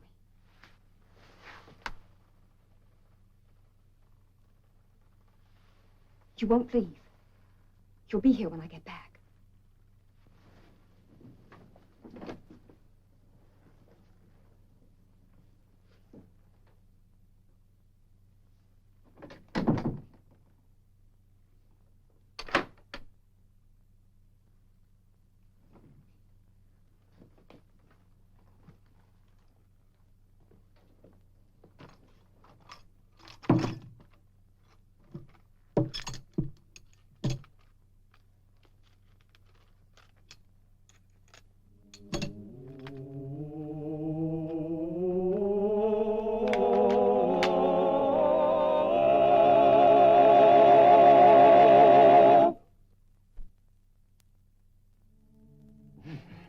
Think you can fix it? Oh, of course I can. How soon, Mr. Earp? Well, just as soon as you can. It's my good coat, you know. For you, I mend it right away. It was good I was working tonight, huh? Thanks. Oh, good evening, Mrs. Harden. Good evening. Where can we talk? Well, we can... You talk right here. I go to my workroom in the back. Sit down, Mrs. Harden. Thank you. Wes thinks you won't let him leave town. Is that so? There's nothing to stop Mr. Harden from leaving town if he wants to. Oh, he does want to. Why do you say if? Man and Clemens talked your husband into coming here to gun me because I drove him out of town. But Wes has changed his mind. All he wants now is to leave town before there's any more trouble. He's not going to show me the big trick, huh? Trick? I don't know what you mean. Well, it's some kind of new gun trick he's invented, Mrs. Harden. But if Wes has really changed his mind, it suits me fine. Oh, he has changed. He gave me his word. This is the only real chance I've ever had to clear Wes and me. We aim to go to Nebraska, change our names and start in a respectable business. Well, is that your idea or his? Both of us. Mrs. Harden, I think your husband has a trick up his sleeve to using a gunfight with me, and I think he gave his word to Clemens. And that's stronger than any promise he's made to you. No, you're wrong. All right. All Wes has to do to prove it is leave town. You won't try to stop him? Or fight him or ambush him with deputies? You'll have no trouble unless he asks for it. I believe you. Thank you very much, Mr. Earp. Not at all, Mrs. Harden.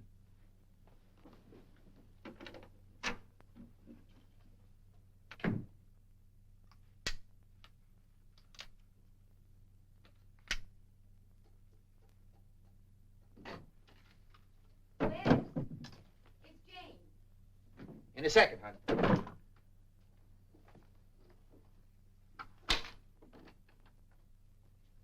We can leave. I told you. I told you Mr. Earp's not after you. Oh. Oh, he wasn't stringing me. I could tell by the way he talked.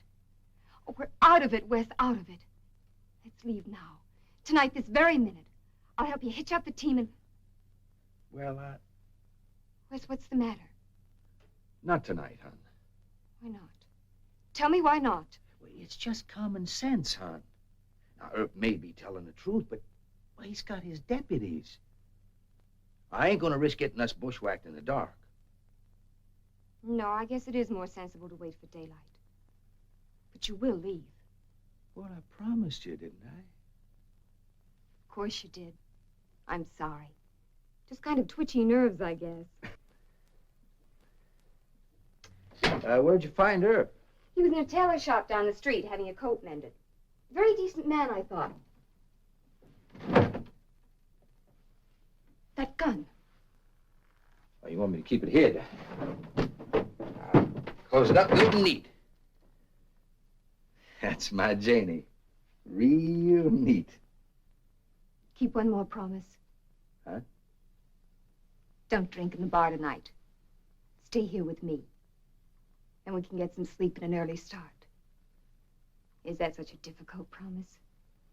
Oh, that's a real easy one.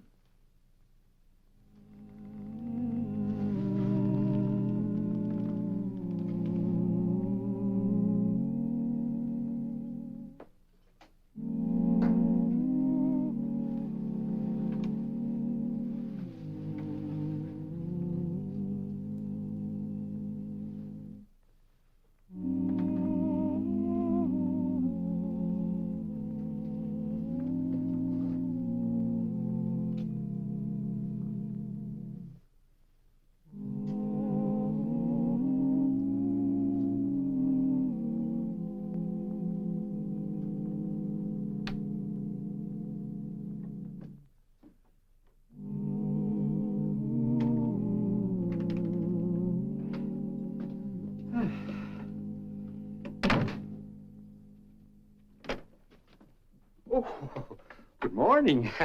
I'm a little late. I don't sleep so good. No great rush. I just want to buy a coat. Oh, yes, sir. Tailored or ready-made? Right off the rack, friend. Oh, I got some nice coats that will fit you. First, we get a little light in here, and then... Never mind light. What you say? I'm Hardin. John Wesley Hardin. You are Hardin? All right, shut up. You just be quiet and listen to me. You go out and find Wyatt Earp. Tell him to come here. If he's got the nerve. I won't wait long. If he don't come, I'll go after him. While I'm waiting, I'll pick out a coat. To be buried in?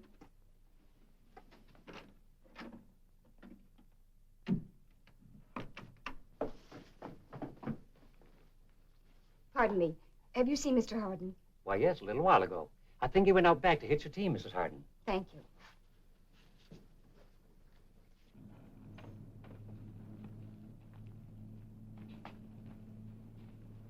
Where? Where?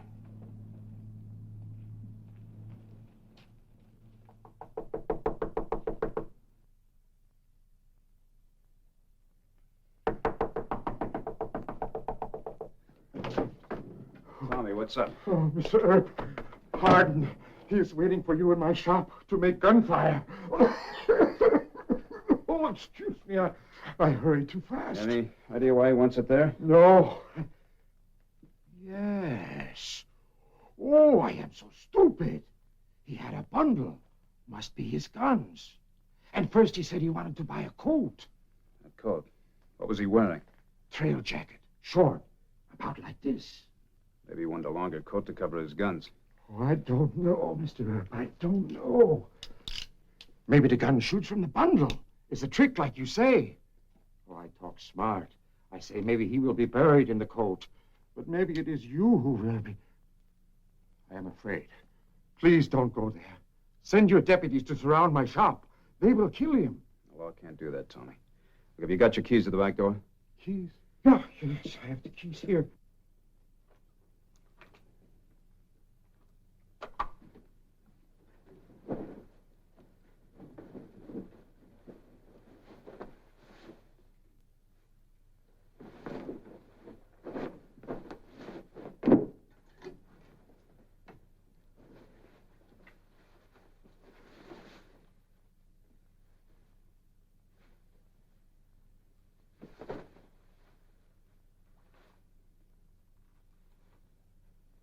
Hardin, I'm coming in.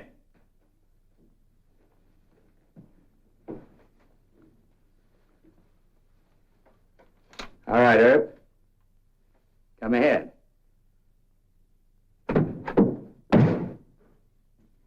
I got no guns, Earp.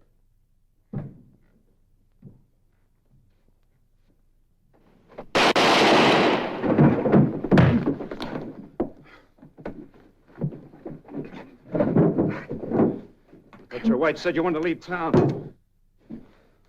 Stupid trick. Get it on a swivel. Too slow, huh? No, he was too inaccurate. He got off the first shot, but he missed. Put your hands on the table. Oh. You break his wrist, huh? Good. I didn't break anything.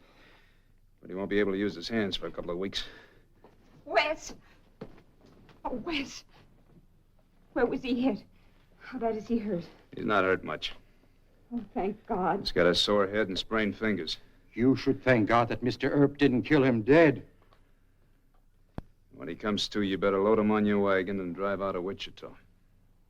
Yes, Mr. Earp. Good day, Mrs. Hurd.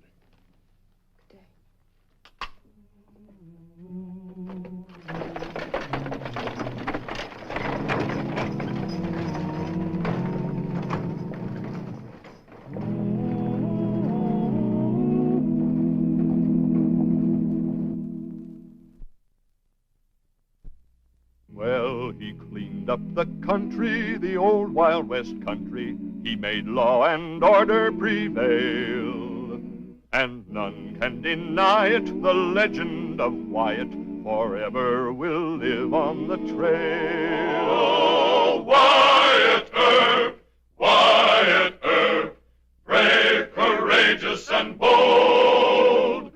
Long live his fame, and long live his glory, and long may his story be told.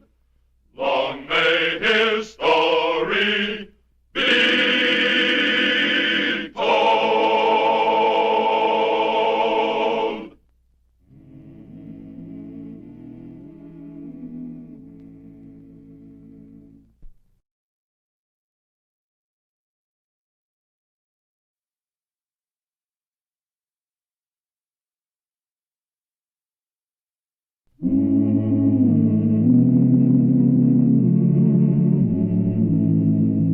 Wyatt Earp, Wyatt Earp, brave, courageous, and bold.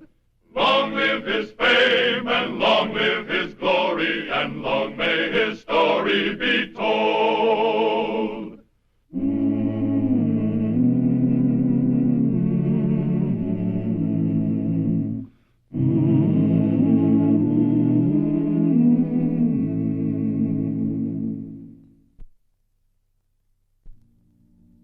In the year 1875, bank robbery was the most profitable of crimes, and it attracted the elite among Western criminals. They ranked themselves with Quantrell, the James boys, and the Youngers. A few of them were just as shrewd and deadly as Cole Younger or Jesse James.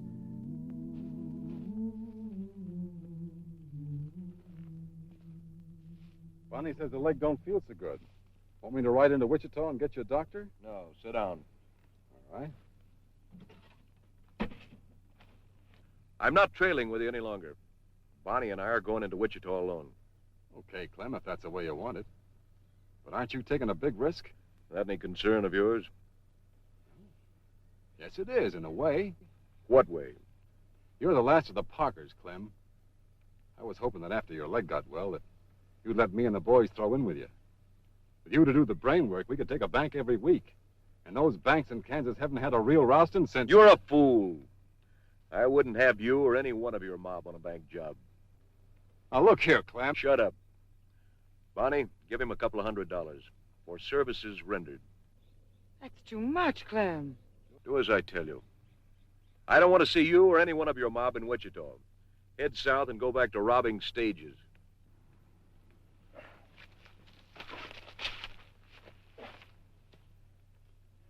I'm cleaning this state.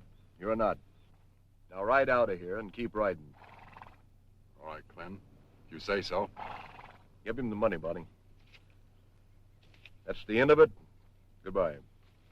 Yes, sir.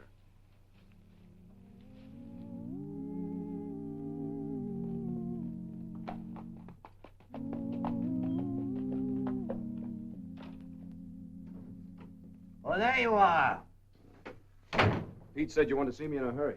You call a half hour in a hurry? You coming down with cholera morbus? You're just getting conceited and lazy. 20 minutes is not a half hour. Huh? Anyway, what's the big rush? You see the picture in the Kansas City Star? Clem Parker. That's right, he's a patient of mine. He was brought to me by his lady friend. Mr. and Mrs. Tom Whiting, they call themselves now, dressed up like city folks. Clem Parker here in town? I never let on that I recognized him. He had a right pretty woman with him, though. Her flesh was well and neatly laid on her bones, and... All right, all right. Now, why would Parker come here to see you? Gunshot wound his left leg. Silly jackass who pulled the bullet out and missed all the bone splinters. I wonder what he wanted in Wichita. Huh? He's a bank robber. And we got 2 banks. I'd better go and draw my money out. Will you wait a minute? Huh? Where'd he say he was staying? Wichita Hotel. And I gave him strict orders to go to bed and stay there. Thanks, Doc. You might have done me a real favor. What? Favor? Why on earth? I want every penny of that reward. Well, there's no reward. Parker isn't wanted in this state. Your reward is the tender feeling of the good doctor, the sublime knowledge that you can heal a suffering fellow man. Oh. You're not fooling anybody, Doc. The only scalp money you ever took was a fee for curing dandruff. Dandruff? That's right. Parker. Using the name of Whiting now, huh? Yes, but you better be careful, son. He might have a gang just outside of town. Yeah, that's my hunch, too. Thanks, Doc.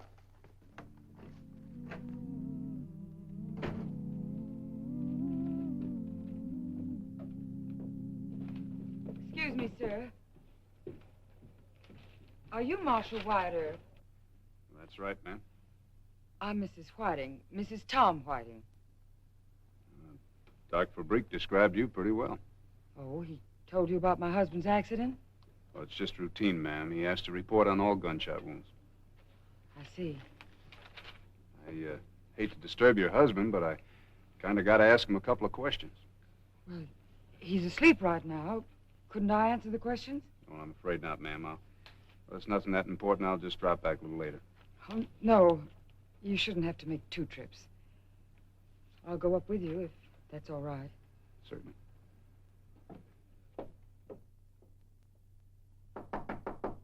It's me, dear. Are you awake? Tom, Yeah, I'm awake. Marshal Earp is with me.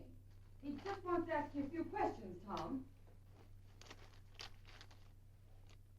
Okay.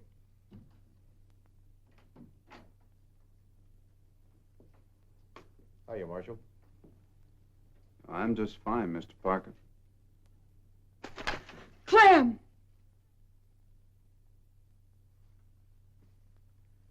You're mighty fast with that, mister. Sit down, Mrs. Parker.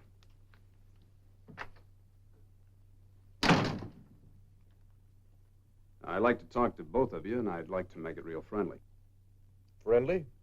You're not wanted in this town, Mr. Parker. Dr. Fabrique tells me you need a rest. You mean you won't bother us? There's just one question. Any of your crowd hanging around Wichita? No. That's the truth, Mr. Earp. All right. You stay here as long as you need to. I hope your leg doesn't give you too much trouble. Let's get a good doctor. Wait a minute. You're a new kind of John Law. Or didn't you know I was wanted in Missouri? Well, I'll tell you, Mr. Parker, this is Wichita, Kansas, and I got just about all the trouble I can handle right here. There's reward money. Well, just to make you rest easy, I'm not interested in the scalp money.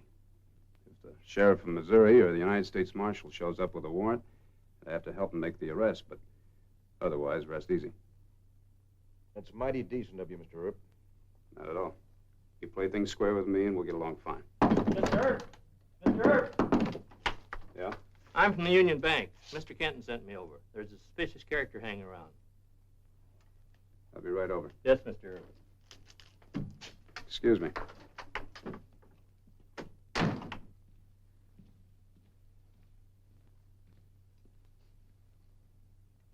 Tarp Anders?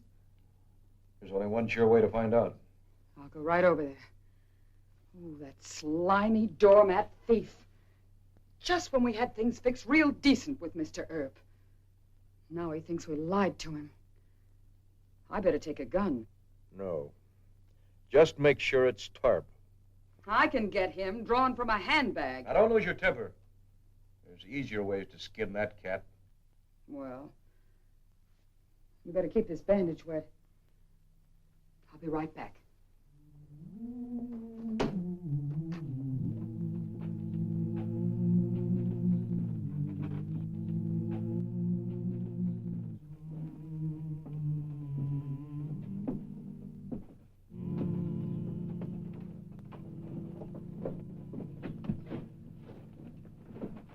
You a stranger in town? Yeah. Any crime in that? Oh, might be. Bank doesn't like strangers hanging around. Okay, Marshal, I'm moving. Wait a minute. What's your name? John Smith. You got anything on you to prove it? No. Don't believe I have. You look a little bit like Top Anders. You ever know him? No. No. Don't believe I have. You? No. I saw his picture once on a wanted poster. Where's your horse, mister? Over there. You want to meet him, too? Yeah.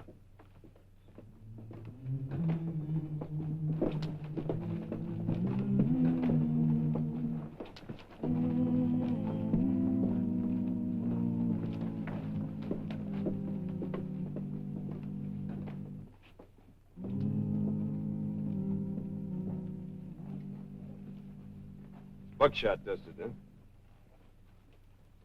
Take off the saddle roll, Mr. Smith. Take it off yourself. I told you to take off the saddle roll.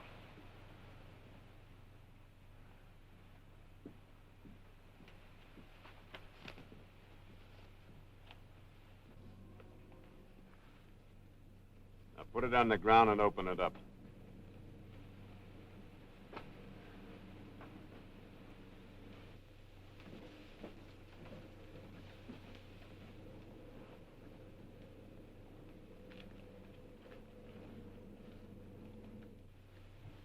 Give me that.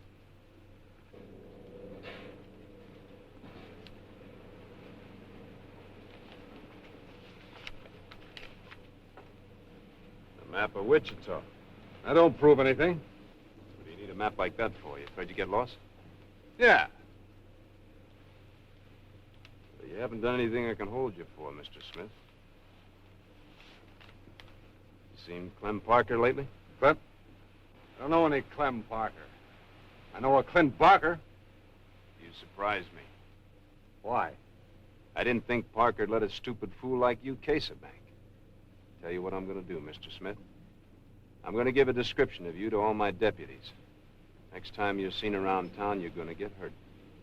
And by next time, I mean any time after 5 minutes from now. I was hoping Earp would take him from seeing him on the poster, but he didn't. The marshal just ordered him out of town. I think we ought to turn Anders and his crowd in. Show her up their camp? Sure. No, that's going too easy on Tarp. I ordered him to stay out of Wichita, remember? Now I think we'll encourage Tarp to go against that bank. Then tell Earp? He'll blast him into little pieces. Yes, but will the marshal believe us? He'll be a fool if he doesn't. When Tarp hits a bank, he shoots at everybody in sight. But what if Earp won't believe us? He's been decent to us, Clem. I don't want him hurt.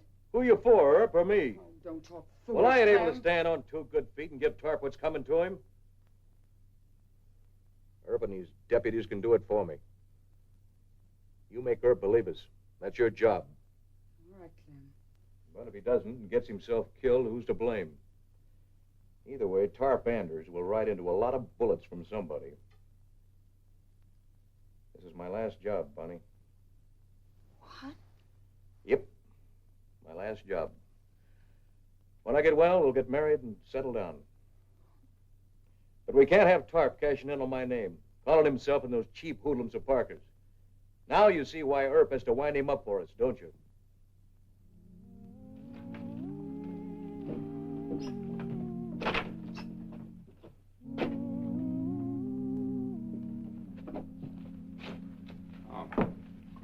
Deputy said you wanted to see me. Out here, please. Not inside. I don't like jails. All right.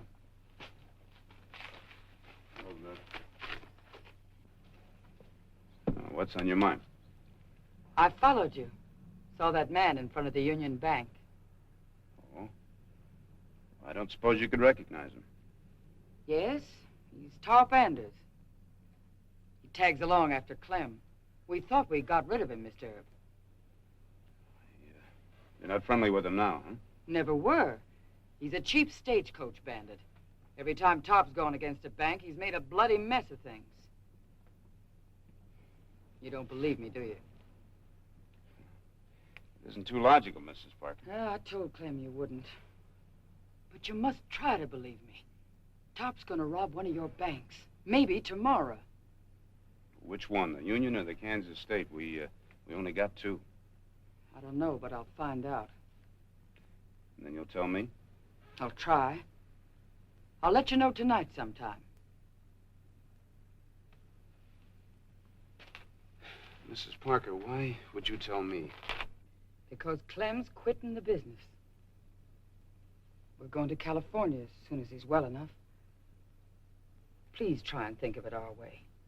We'll never have a chance to make a decent life for ourselves with Tarp Anders robbing banks and calling his crowd the Parker gang.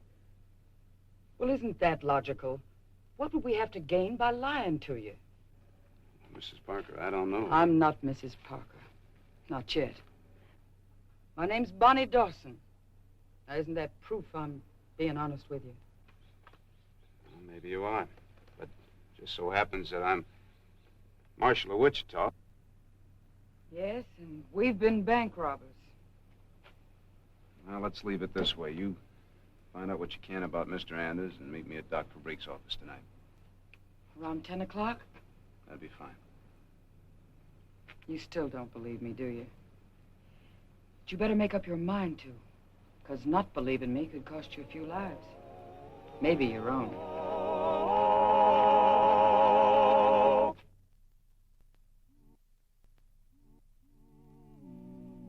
All this chin music is just a lot of gab, Tarp. You know, the truth is you're scared to take that bank. You're afraid of Wyatt Earp. That ain't the hitch, Dan. Well, what is the hitch, then? It's Clem and Bonnie Parker. Oh, Clem's laid up with a bad leg. And what can Bonnie do? She can handle a gun. And so can Clem if he takes a notion to spoil the party. What do you boys think? You think it's smart? Yeah, let's go.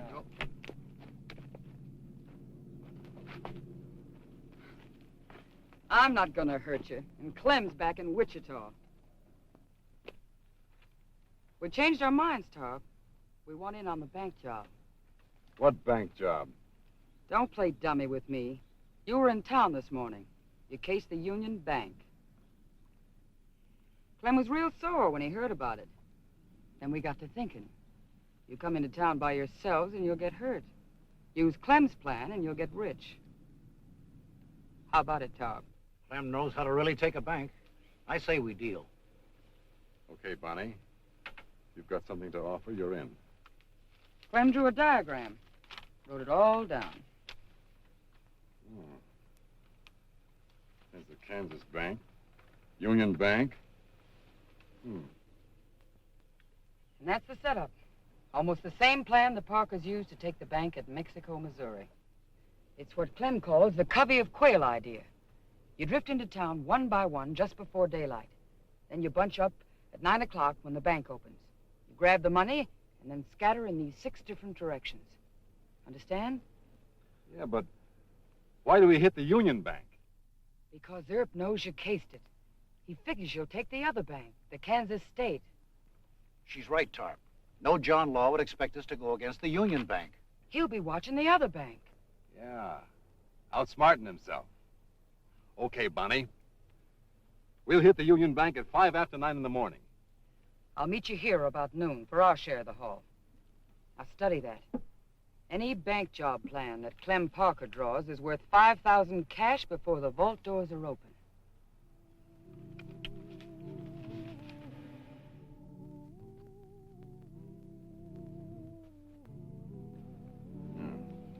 So, Earp will be watching the Kansas State. Clear around the corner from our mark. Are you still as good with a rifle as you brag? Well, money says I can outshoot any of you. And I'll make just one change in Clem's plans. We'll put a crack shot right on the roof of this building here. He'll take care of Wyatt Earp before we hit the Union Bank.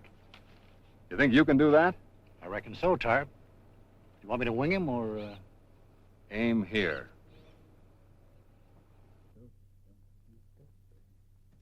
Well, the logic is against her. I mean, logically speaking, she and Clem are the the brains behind the whole thing, and I'd just be an idiot to trust her, wouldn't I?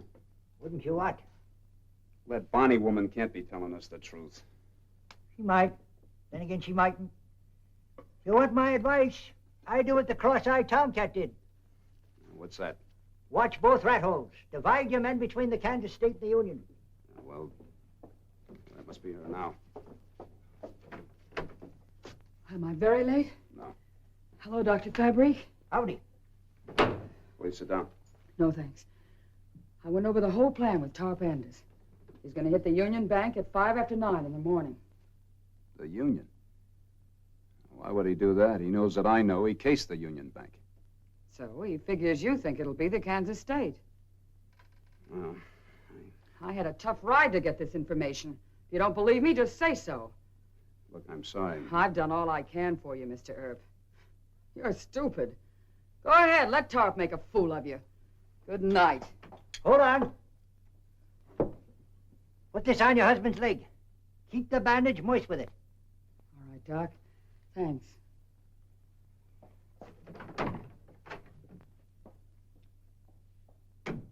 You ain't stupid, but you're sure stubborn. Oh? I think she's telling the truth. Well, she can't be, Doc. I checked both banks this morning, and the Kansas State Bank has got twice as much cash on hand as the Union Bank, almost 30,000. Clem Parker isn't going to go for 15 when he can try for 30. You can watch both rat holes, can't you? No, I can't. Only got 6 deputies, and if I divide them, it'll give Anders too much of an edge. You just worry about doctrine and let me handle the bank robbers. It's going to be the Kansas State Bank.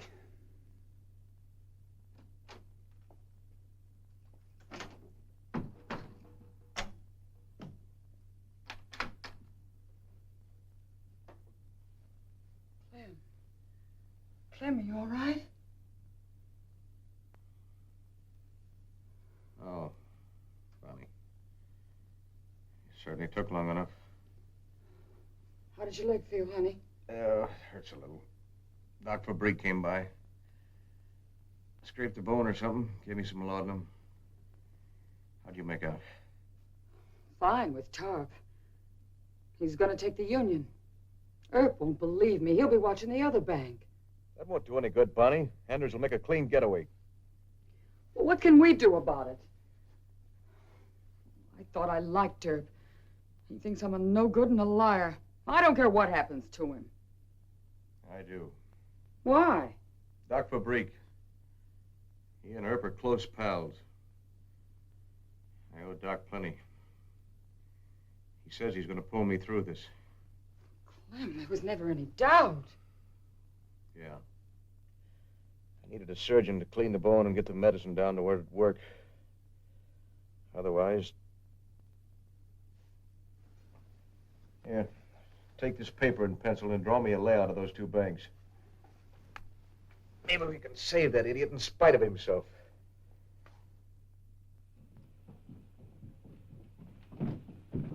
Take the corner, Jack. Mike!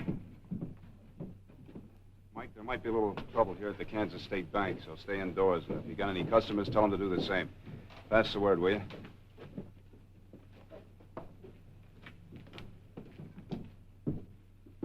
Now remember, Mr. Gale, let them have all the money. Don't try and stop them. We'll get them as they come out. Is your safe open? Yes, but don't you think I'd better close it? Maybe they'll be satisfied with the teller's money. No, they'll just make you open it. Let's work it the way we planned it, huh? Well, all right.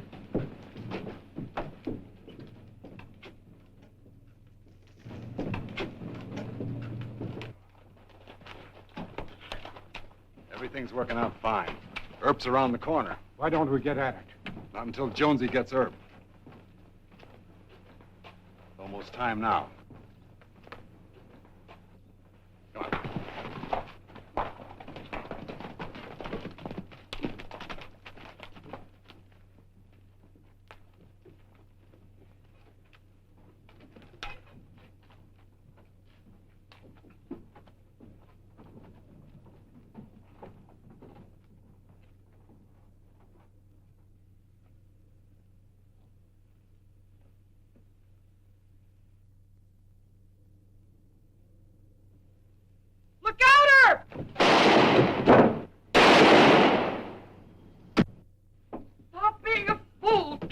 corner. They're taking a Union Bank.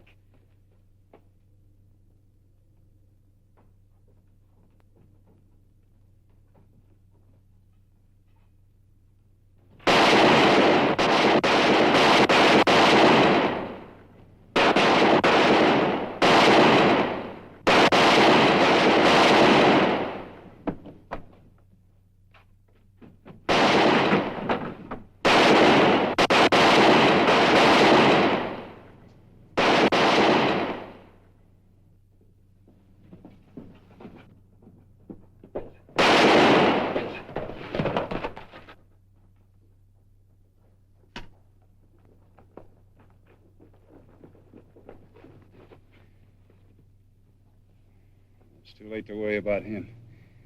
Return the money, Jack. Mrs. Parker? Don't you want to take that gun of yours and beat some sense into my fool head? No, Mr. Earp. I'm just thankful it turned out as it did. Who's that, Tarp Andrews? Yeah. Who got him? You? No. I think it was your husband. No. Dr. Fabrique gave strict orders he wasn't to get out of bed. Well, now he can stay in bed and get well.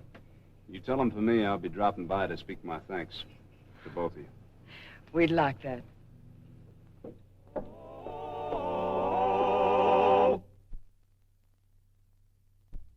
Well, he cleaned up the country, the old Wild West country. He made law and order prevail. And none can deny it, the legend of Wyatt forever will live on the trail. Oh, Wyatt Earp, Wyatt Earp, brave, courageous, and bold. Long live his fame, and long live his glory, and long may his story be told. Long may his story be told.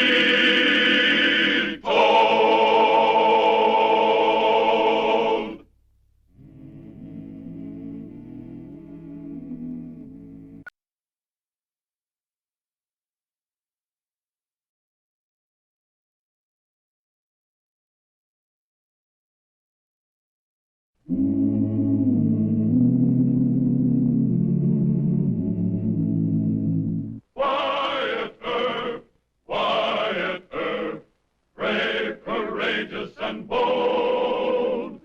Long live his fame, and long live his glory, and long may his story be told.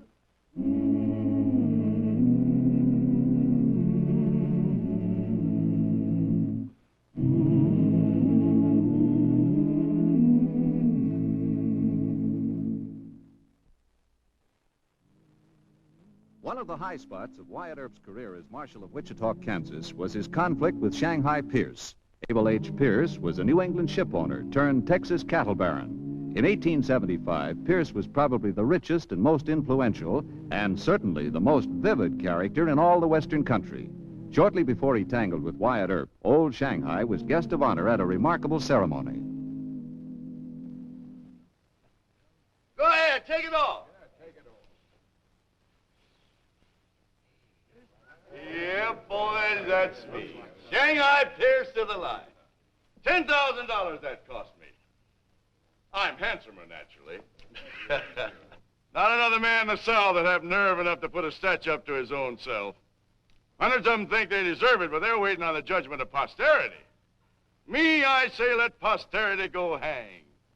A.H. Pierce, standing there in bronze on his own ranch. Cover me up, boys. The official ceremony takes place when the cattle drive to Kansas is over. Oh, Mr. Pierce. Please, sir. What's them things, Davy? Telegrams congratulating you. I forgot my glasses. Here, you read them. Dear Mr. Pierce, I know of no living Texan more worthy of a statue than you are. Kindest regards, R.B. Hubbard, Governor. Hubbard gets my support next time. Dear Shanghai, I think it's wonderful about the statue. William Buffalo Bill Brooks, Marshal of Dodge City. Good old Bill. And here's one from Luke Short, Marshal of Abilene. There isn't a man of my acquaintance more deserving of a statue. Hey, who's that one from? Oh, Wyatt Earp, the new marshal of Wichita. But listen to what Wild Bill Hickok wires you from... Earp. Earp? Well, we're heading for Wichita. What did you say? Well, friends of yours here have asked me to comment on the statue you have erected. I suppose they want a tribute to your character from me. I am informed that last season you and your men raised more trouble in Wichita than any 5 outfits from other ranches. This is to warn you in a friendly way that we expect better behavior from you this season. W. Earp, Marshal. Don't worry about Earp, Mr. Pierce. We'll take care of him. We'll take care of Earp. Don't worry You about bet it. we'll take care of him. No, boys, no. That ain't the way I'm going to handle Earp. I'm going to handle him just like I did Hickok and Buffalo Bill. Buy him off, Mr. Pierce? Key wrecked. Never met a man yet that didn't have his price. Tie that cover down tight on my statue, boys. Then get on your horses and head my cattle north. We're on our way to Wichita.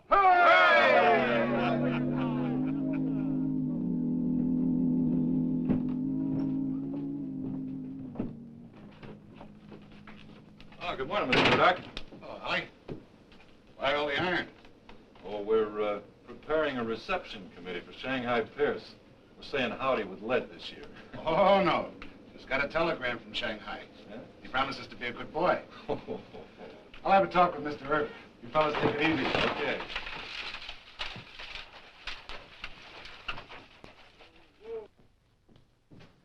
Howdy.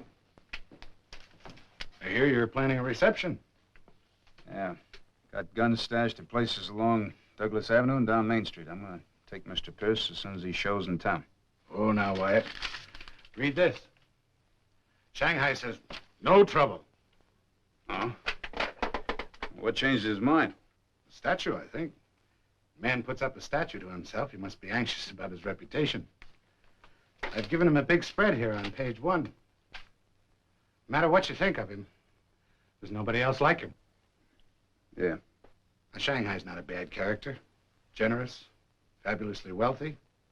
I think you'll like him, Wyatt. Well, whatever you say goes, Mr. Murdoch. If Mr. Pierce wants to behave himself, well, that's wonderful. Shanghai Pierce outfit is this town's biggest customer. He has at least 300 cowhands on his payroll, and at least that many more pickup drivers. He's throwing a big party when he hits town tonight. Sounds like a big operator. From here to Shanghai, China. That's his brag. He made a fortune in the China clipper trade before he left Boston. Excuse me. Expressman left this barrel, Mr. Earp. Said it was a present for you. A present? Uh-huh. Well, let's have a look. Can't be bribe money. Compliments to Mr. Shanghai Pierce. Oh, champagne. Imported. Well, thank you, Mr. Pierce. Yeah, there must be a whole dozen here. Oh, there's 2 cases at least. Yeah. How's this for a peace offering? It's right handsome. I hate to look a gift horse in the mouth, but what'll I do with it? Wyatt, don't you even drink champagne? It's too bubbly, makes my nose itch. I give it to Mayor Hope. And Mr. Murdoch? All right. Thanks. This doesn't mean any more to Shanghai than if another man were to offer you a cigar. Well, perfume. Boy from the Wichita Hotel sent it over. Well, this must be my day.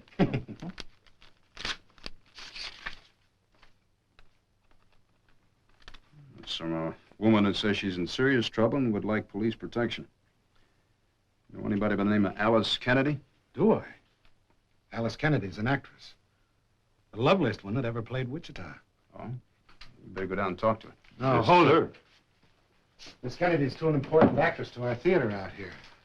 She doesn't write mash notes, not even to the handsome Marshal Earp. You better go see her yourself. All right, but there's something odd about that. There's no theatrical company playing here in town. Why would an important actress be here? Well, will you go and find out? Maybe it's a story. I'll let you know. I just know you're going to take good care of that champagne. I still think Shanghai Pierce is up to some kind of a trick. Oh, yes, there's over 2 cases there. Yeah, howdy, Mr. Saunders. I understand you got a Miss Kennedy here. Yeah, she's waiting for you in the ladies' parlor, Mr. Herb. Thank you.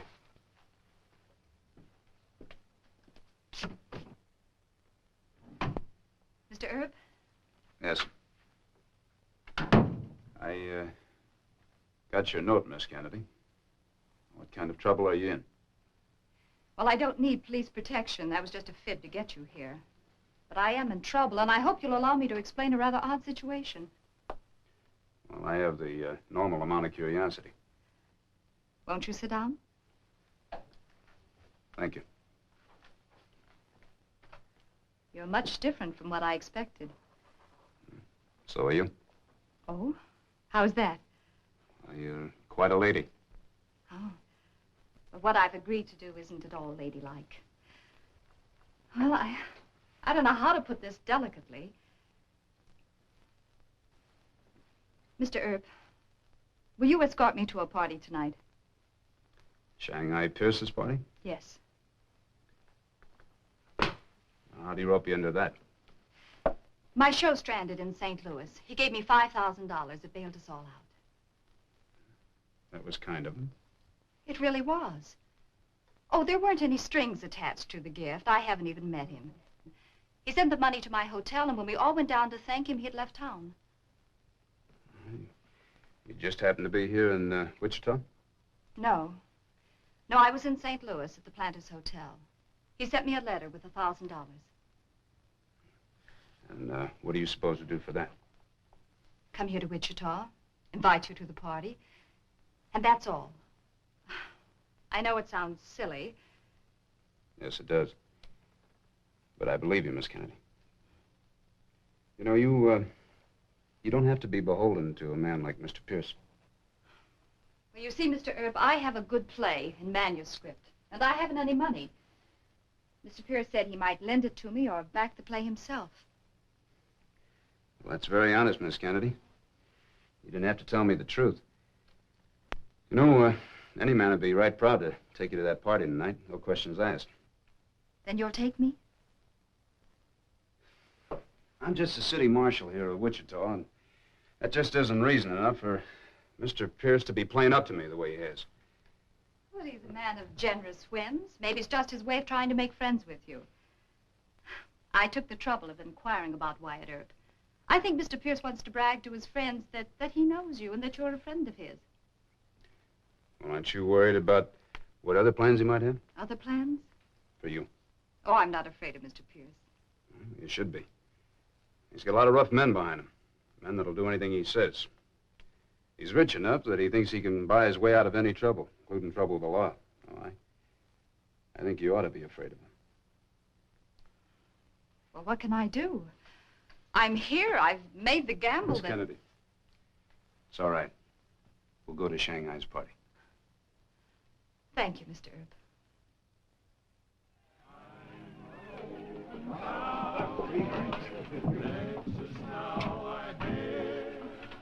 Now I'm scared again.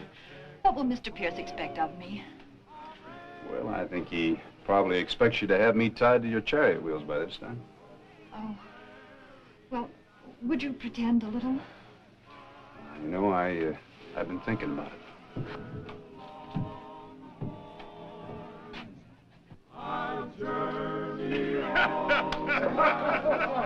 Oh, this will be a good one tonight. Come on, everybody, sit down, sit down. Maylene, take the ladies' hands. Now, eat up, drink up. You don't see it, ask for it. Your money's no good tonight. This party's on A.H. Pierce. From here to Shanghai, that's me. I'm more full of wind than a Yankee Clipper sail. And I got a copper bottom that's dragged 1,000 miles over the Chisholm Trail, but I ain't never sprung a leak yet. Oh, excuse me. Well, well, sweet Alice Benbow, the pride and the toast of the Mississippi. Oh, well, thank you, Mr. Pierce. Mr. Wyatt Earp, Mr. Shanghai Pierce. Howdy, Mr. Pierce. Why, you're just a young sprout. Well, isn't that one for the history books? You sending me a sassy telegram. I didn't mean to make it sassy, sir. Oh, forget it, son. I like a young man with grit and gumption. Shake, no hard feelings. Hey, you've got a grip like a longhorn's bite. He never tried to squeeze you, did he, Miss Alice? Oh, no. And a gentleman, too, huh? A son, a man who don't recognize and respect a lady ain't no man at all. Miss Alice, you and I better consult about that theater business while I'm still sober. Excuse us, son. I won't keep her long. You know, I'm young enough to take a dare, but I'm much too old to make good on it. Folks, I want you to meet the star of the showboats, Miss Alice Kennedy, and my good friend, Wyatt Earp. Now, entertain him, everybody. We'll see you in a minute. Miss Alice.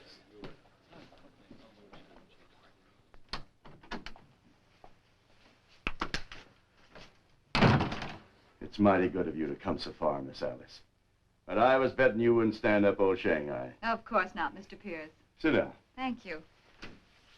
I bet you're wondering why I go to so much bother about young Earp. Well, yes, I have, a little. He's in my way. I come up here from Texas, I want to see Wichita wide open like it used to be. I hope I ain't shocked you. Oh, no, not at all, Mr. Pierce. Well, that's a big relief. Because when you read about Shanghai in history, I don't want you believing all them mean little things they'll put in them books. Well, you've been very kind to me. I'm trying to be kind to that boy. I sent him some champagne. I arranged for him to meet you. No good. I don't think that wine and women are his weakness. You sure? Oh, he'd make love to me, but he wouldn't do what I told him. Why, he's as strong-willed as you. Have you ever done what a woman told you? I sure never did. And now there's got to be some way to get to Earp without just killing him. Mr. Pierce, I like that man. What's I the wouldn't answer? Well, this, maybe. I know he likes card games. Oh, I feel pretty rotten telling you this, but the clerk at my hotel told me he's the best man in an honest game of poker he's ever seen. That's it. Gambling can be a worser passion than wine or women. You are worth your weight in gold. But I may still need you, so you stay friends with her. Well, I will, if you promise me that you won't. You got a better guarantee than that. I bragged to my boys that I'd bring Earp into camp. Of course, if his price means a shooting match, well, but it won't be. Gambling.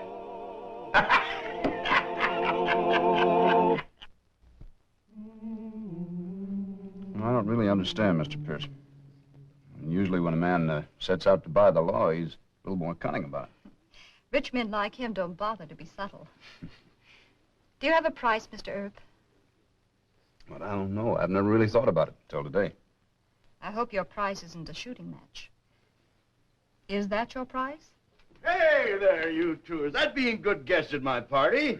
I'm sorry, sir. We were just sitting... No, forget it, son. It's time for a poker game. You play? Yes, sir, I do, but I don't think it would be too exciting for Miss Alice. Oh, that's all right. I had a rough trip from St. Louis, and if you don't mind, I'll be excused. I'll walk you back to your hotel. You gentlemen go ahead with the poker game. I'll join you shortly. Take your time, son. Just take your time. I had a lovely evening, and thank you for inviting me, Mr. Pierce. Pleasure's all mine, Miss Alice. Don't forget you're dining with me tomorrow, about 1 o'clock. I wouldn't miss it for the world. Good night. Good night. I'll see you later, Wyatt. Yes, sir.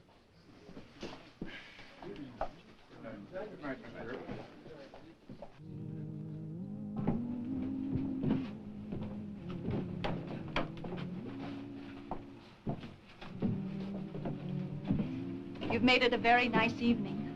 Well, thank you, Miss Alice. You're mighty fine company to be with. Say, do you happen to know whether Shanghai plays an honest game of poker? With all his money, why should he cheat? I'd sure like to give him a beating. Is that gambler's fever, or is it just that you don't like him? I'd just like to win enough for you so you wouldn't have to depend on him. You're very sweet. But I'm not in this for money now. Well, then why do you stay here? And why do you have to meet with him tomorrow? Because I'm scared of something. Be careful, Wyatt.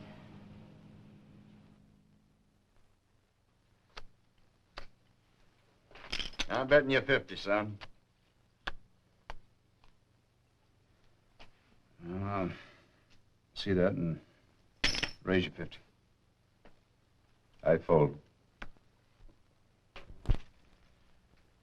How about an extra 100 in the showdown? That's not the game, Shanghai.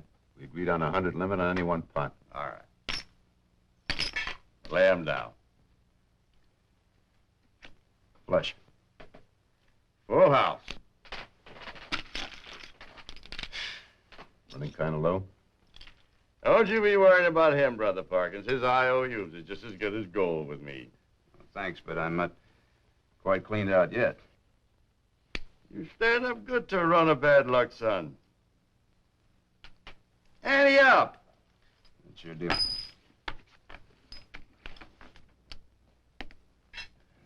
I just can't seem to do any good. That's a good-sized pot. Oh, that's it for me. Oh, you ain't quitting, son. Just till the bank opens, Mr. Pierce. Get enough to pay off these IOUs and pick up a stake to have another go at it. Ah, what's money, son? Stay here with me. I enjoy your company. It's daylight. I've had enough. How about you? We'll catch a nap for a little breakfast, Shanghai. Then we'll be back to give Wyatt a chance to get healthy. I never saw a string of cards played better, son. Well, thank you, but I hope my luck will change. At least it better. I'll see you after breakfast. Now, wait a minute. Sit down. You know, son, I was aiming to persuade you that this town should be open wide again. Now I realize you wouldn't do that. I couldn't keep my job. The mayor would just fire me and get himself another marshal. All right. Then forget this two-bit job. Throw in with me. Doing what? I bought this place. The whole shebang. You what? I bought this place last night, and I need a partner. And I'll sell you a half interest, and you can pay me out of the profits. You like card games, son? You'd keep 'em honest. It's mighty tempting, Mr. Pierce. All right, then I'll just sign my name. Well, hold on a second. Huh? Well, sir, I may be kind of stupid, but I just don't get all of this. First you send me that champagne, and then Miss Alice, and now you offer me a half interest in this place. Why? It just can't be that important to you whether or not Wichita is run wide open. You're only here 3 weeks out of the full season. Even if you did get me to quit my job, Mayor Hope and Mr. Murdoch are committed to a decent policy. You don't buy all of Wichita when you buy me. It just doesn't make sense. Now, you have a price, sir. Every man has a price. Well, Mr. Pierce, don't tell me that you went to all that trouble and rigmarole just to prove that every man can be bought and has his price. Correct. Sir, I don't believe that. You got too much sense and ability. I came here to buy you. I bragged to my boys. And don't you be thinking that if you quit this job, Hope and Murdoch would be able to get a marshal as good as you. I would have been able to handle the average John Law. Son, I've offered you an interest in a good gambling place. I guess I'm getting stupid and stingy in my old age. And I'm kind of a lonesome maverick, too. Well, you got a lot of friends, Mr. Pierce. Friends? Sure. But I need a partner. All right, son. I'm asking you to throw in with me on the whole shebang, from here to Shanghai. It's worth a fortune, and I'll give you a partnership. Well, that's right handsome, Mr. Pierce. I always did like the cattle business. Then it's a deal? No, sir. Son, you don't understand. I'm offering... I got no one else, no family. Are you deaf? I'm giving you a half interest in the whole shebang. I'm all alone. It's just that I don't think we'd get along, sir. Oh, son, now I Sir, thought it's still you... a price. It's a good price, and I thank you, but I couldn't throw in with you or anybody else with a price tag on me. Good day, Mr. Pierce.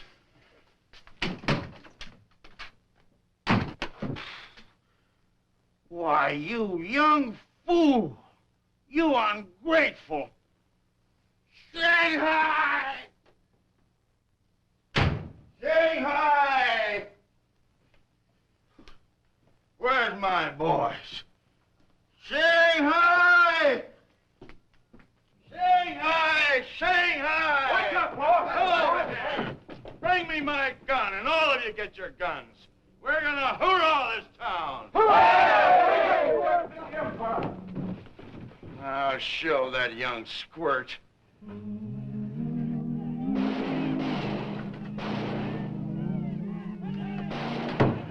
Wyatt, Miss Alice, what is it? What's all the noise about? I had a little disagreement with Mr. Pierce. Thinks he's going to shoot up the town, so I guess I'm going to have to throw him in jail till he cools off a bit. Oh, are they coming after you? Sounds like it. Miss Alice,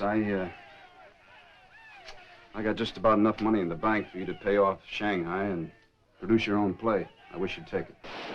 Thank you. No. I'll pay him back. The show can wait. Besides, I'd still owe you. Yeah, well, the difference in owing me is that I wouldn't put any price tags on you. Now, don't worry. Wyatt, don't go. You stay here.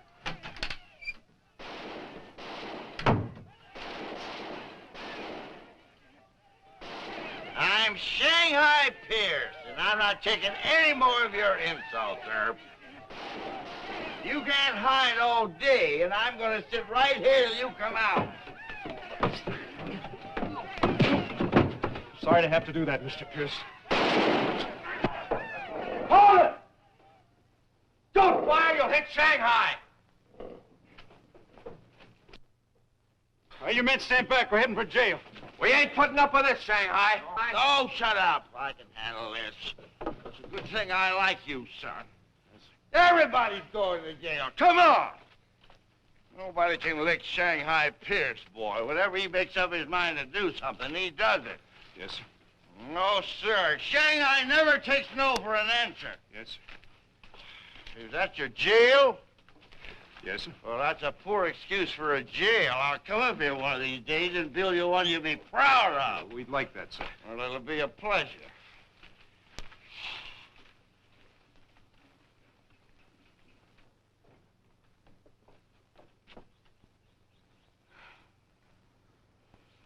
Well, it's too bad, but I couldn't put a price tag on him. Price tag? I don't understand, Miss Alice. Well, it's a long story, but the end of it is he'll never be the husband of an actress.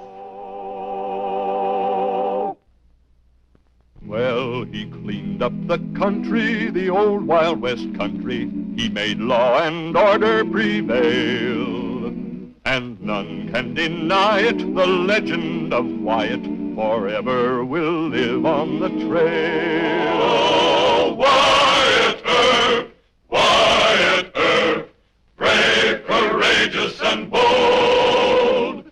Long live his fame, and long live his glory, and long may his story be told. Long may his story be told.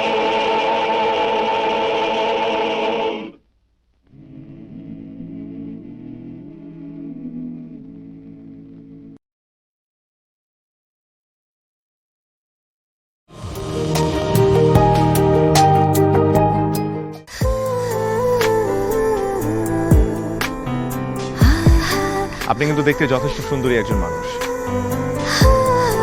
দেখতে বেশ romantic,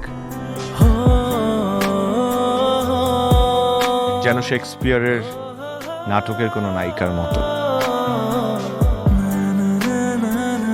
ভেবেছিলাম, কিন্তু আপনি তো পুরোটাই মর্মান্তিক। যে কোনো মানুষ আপনাকে দেখে মর্মাহত হতে পারে।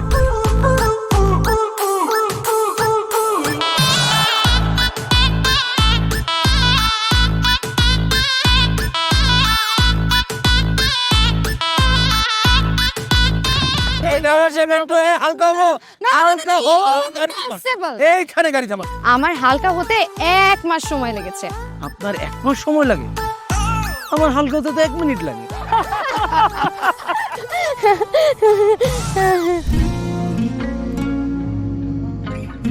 আমার কাছে মনে হয় জীবনসঙ্গী এমন হওয়া উচিত যার সাথে আপনি প্রতিটা মুহূর্ত উপভোগ করতে পারবেন, সারাক্ষণ খুনসুটিতে মেতে থাকতে পারবেন,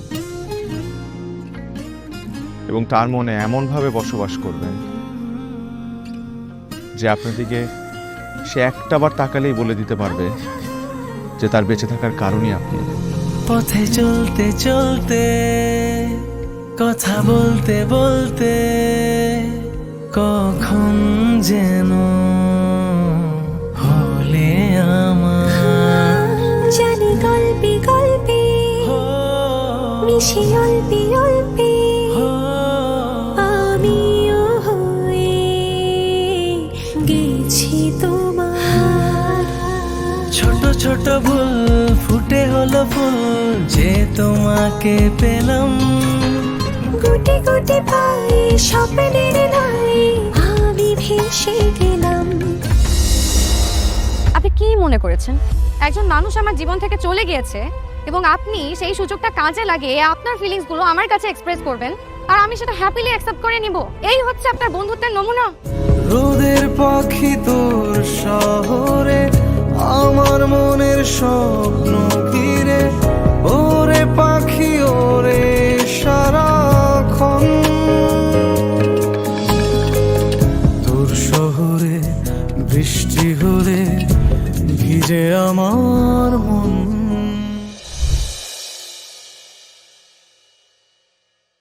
Qua đường luôn bớt anh thì mất 1 tỷ lần nè, nếu 1 tỷ lần càng mạnh. 15 lần khiếp, thằng này mất 1.500 lần. What the hell man. Ủa nó vậy broccoli 1.500 lần thật sự là ổn. Giờ mình là one 3 mình không quan tâm thằng Tana làm gì cả. Ok thầy rồi. I see you again. Để lắp đồ cho ấy á, cho lấy đồ cho Asia. Bình chỉ lên Bình chi linh Bình à vẫn đập đồng đấy chứ. Anh đã chỉnh như thế rồi. 6 7 8 9 34 35 36 7 38 9 2 5 36 7 8 9 180 vòng à. 10 này, 7 này, 2 lần perfect này. Đúng. 3 lần hết liên tục. Ai à, trung tâm. Thua lại. Ê, tao gặp lại thằng này Dương ơi. Thằng này tao thua ở trận trước này. Thua thằng này trận trước này, sao tao đái vào thì lúc đánh xong trận sao ấy. Thế tao vào trận luôn, thế tao vào trận luôn. Đó, cả thằng này nữa này. Thằng này cũng ở trận trước này. Hai thằng trong 1 trong 2 trận trước. Đó mới để ý tên đấy, mình nhớ là đi. Gặp lại à. Vẫy tay xin chào. Hiện vật đến sau. Thương nhau. Mà ngập ngừng không muốn rời. Được sao? Ô giờ mình còn chưa ở đây Ari. Nếu mà nhặt Ari vậy, chú bố à? Ari không? Bình an ở phía trước cho sống trong hai. Phải không? Nhưng mà không sao qua lấy tay xin chào.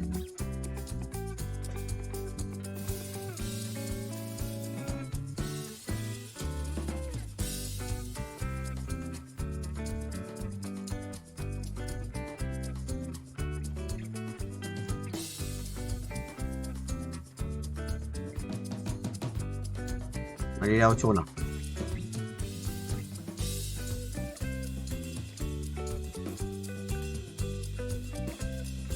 Đến 8 ấy. Đến 8 rồi quan tiếp. Từ xong rồi ơi à. Làm trên đánh cũng bành. Sợ thế. Nếu đánh cây Sa Long Dương thì thua đấy.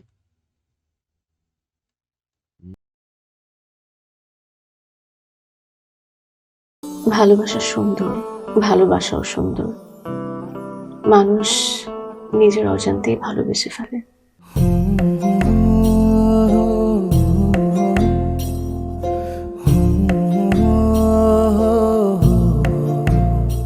আমারও মনে হয় কি জানেন, আপনার মতো জানাশোনা কাউকে না আমার বিয়ে করা উচিত।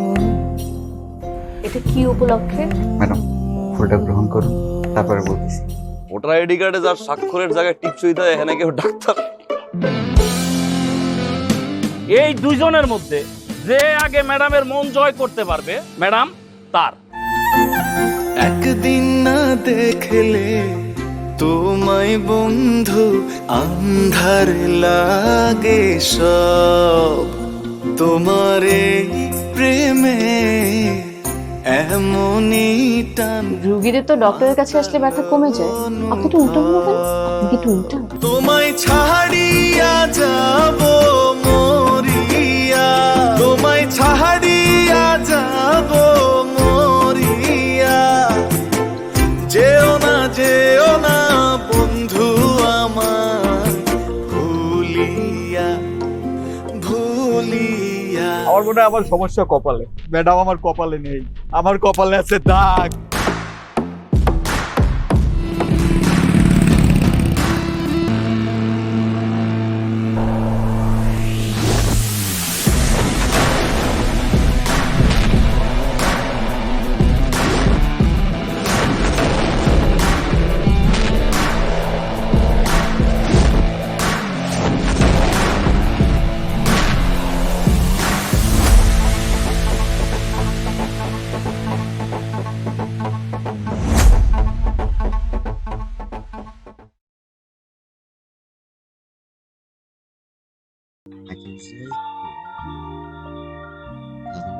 Lên 5.5x tốc độ sử binh.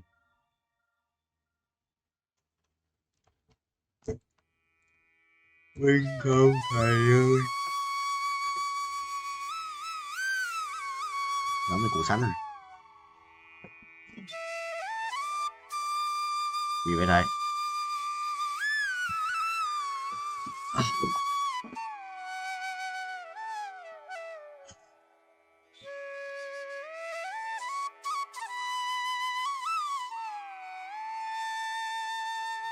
Này 125 à? 205 rồi. Cộng gì đây? Tạm mới nâng cấp tất cả nâng cấp cho một lần bình. Rồi xoay bài tự động không? Có lẽ bạc là anh lấy xoay bài tự động ấy.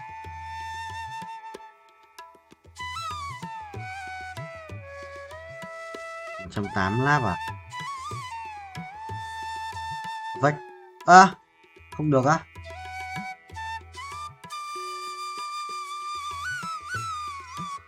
Perfect. Được, lấy cậu.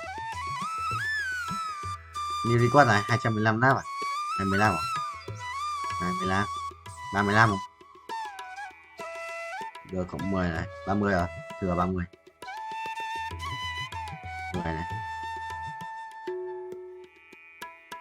229 ạ. Đó thì bảo thừa 30. Wow, đánh này gì luôn. Thần tài này. Thần tài lên, ở chờ nhỉ. Thần tài lên.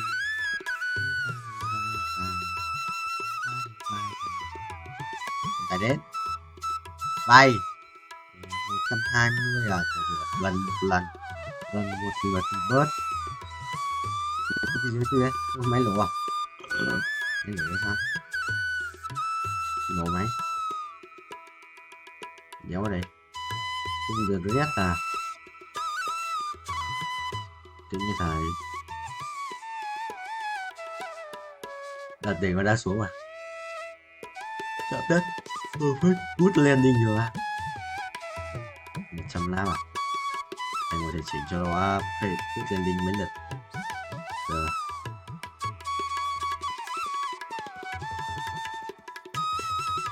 Chỉnh bằng những gì mà xuống. Này á. Vì nó thì lệch chạy sang bên kia một tí.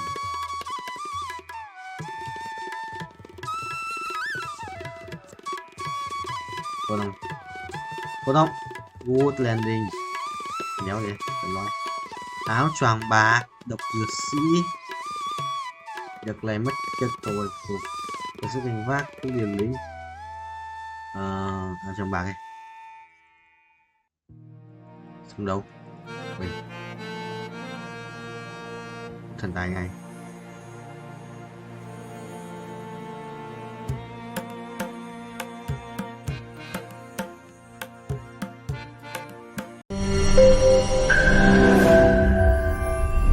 তোমাকে 15 লাখ টাকাই দিতে হবে।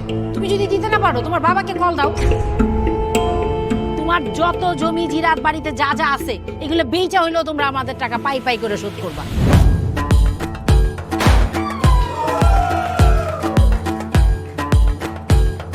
কি খেয়াল করছো শহরে কিন্তু দুইটা রূপ, রাতের এক রূপ, দিনের আর এক রূপ। বেঁধেছি ঘর হৃদয়ের পর গাঢ় সবুজ ওই গহীন বনে। আরে ব্রো, সবসময় চিল থাকতে হবে, কিচ্ছু মাথায় নেওয়া যাবে না। ভালোবাসা হচ্ছে একজন আরেকজনের উপর ভরসা করে, একজন আরেকজনের হাতের উপর হাত রেখে এই জীবনটা কাটিয়ে দেয়া। কিছু মানুষ এই রাত জেগে থাকে আর টাকার বিনিময়ে সুখ খুঁজে। বসুন। এখন তো সিরিয়াস হওয়া উচিত, তাই না? আমি তো কোথাও যাচ্ছি না পার্টি করতে, তুমি কেন যাচ্ছ? কেন বন্ধ করতে পারতেছো না বলো তো?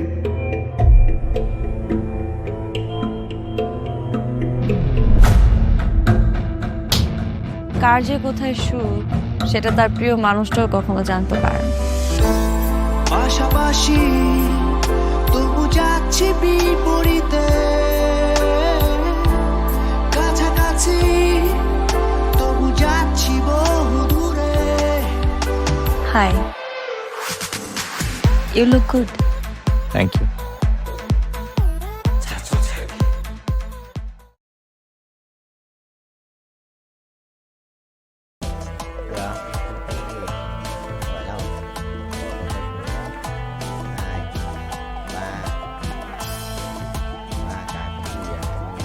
Diện Bình bao nhiêu?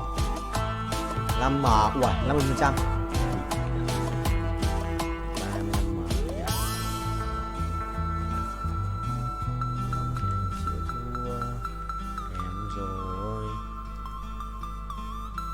Bọn ngày giữa đêm tối.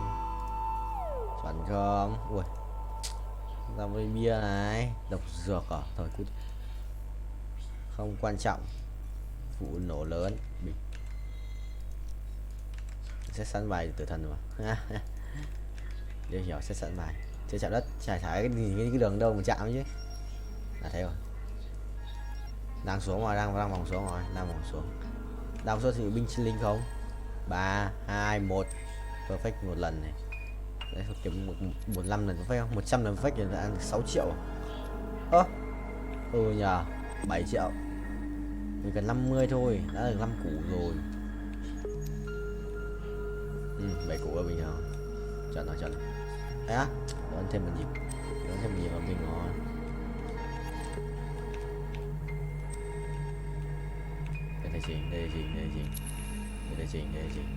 Đây là gì? Ok, không được.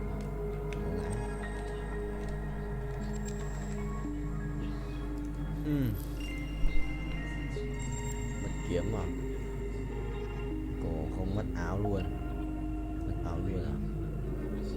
Nếu còn gì phải lấy găng tay đây để thay. Rồi 1 2 lần, thế là 30% à? Xem anh nhá, 30% bình cũng gần 5 củ rồi, 40 củ à? 2 lần được 10 củ rồi. Thấy ảo điếc. Let's go.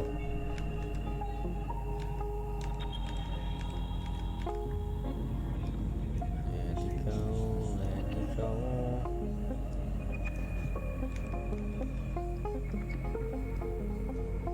Ui.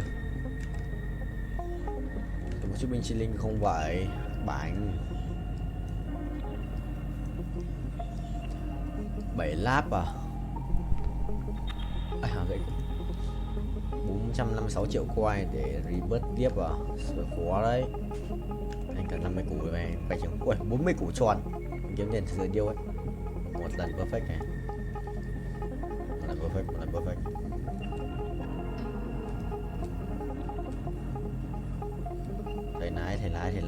Thầy lái.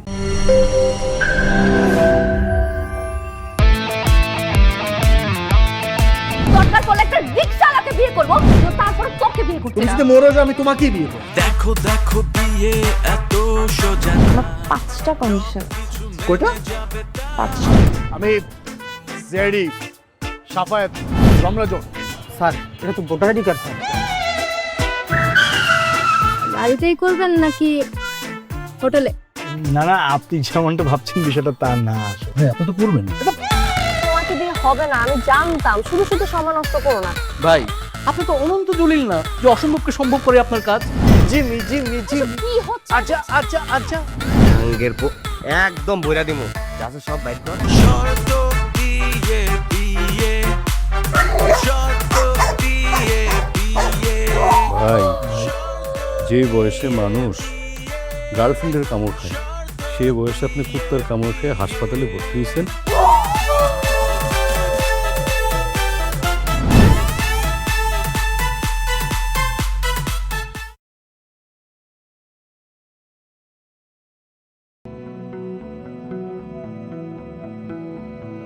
Thì là chưa phải hả? Thế à, không mà chưa phải được, vẫn chạy mũi tên đấy, 2 mũi tên là được. Đấy.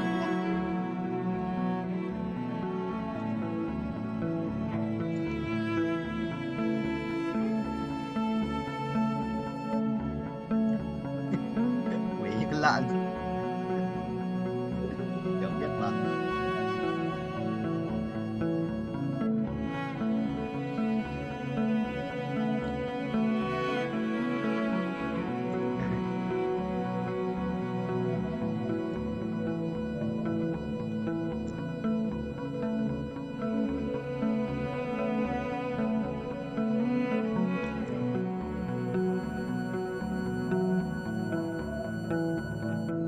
Đó là 200 củ cá, 220 củ.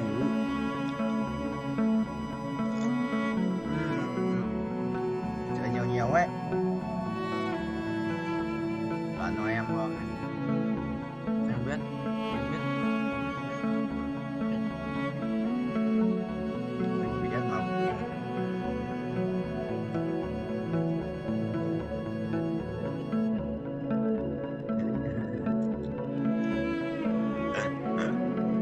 Được luôn không?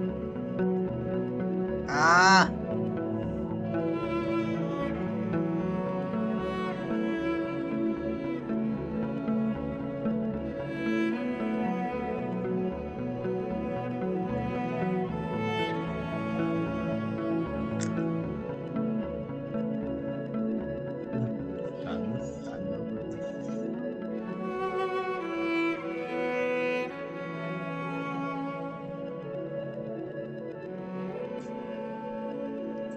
Trong một cái bảng.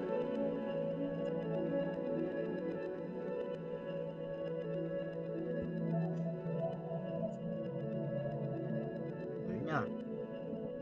Từng mùa. Hóa rất khổng lồ à? Lãi khổng lồ à? À, món.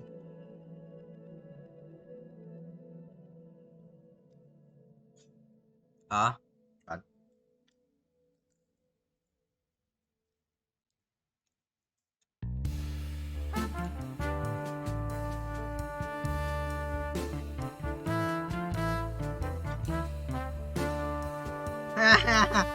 Cái thằng này cần thắng tao ấy, tao lắp thêm cái áo choàng bóng túi cho anh Kha Dích 2 thế là thắng.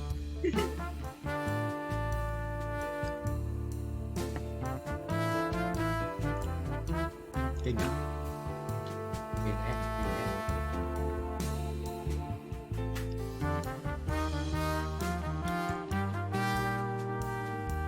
Thằng chủ của đây đã bán Tony rồi. Thằng cầm Tony ấy nhỉ? Thằng vừa đánh hắc hán để cái đéo này tử thần à? Hay vài nó tử đéo đấy. Ra xin ra.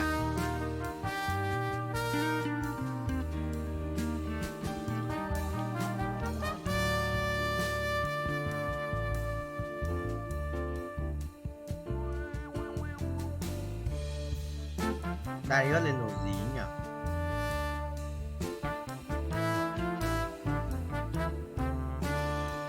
Quên rồi.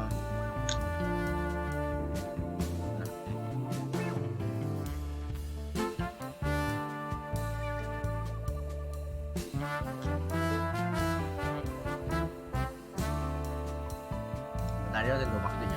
Đây xem tối vàng là dám đấu hoặc là loại tinh thần. Ám.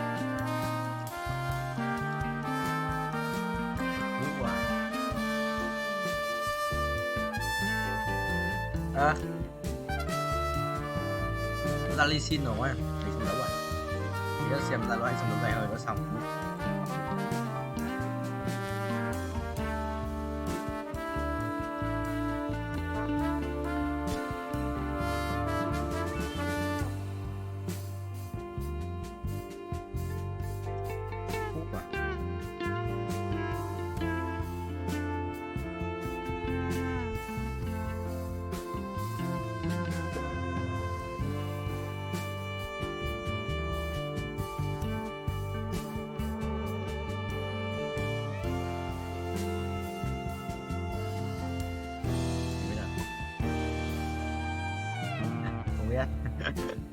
triệu.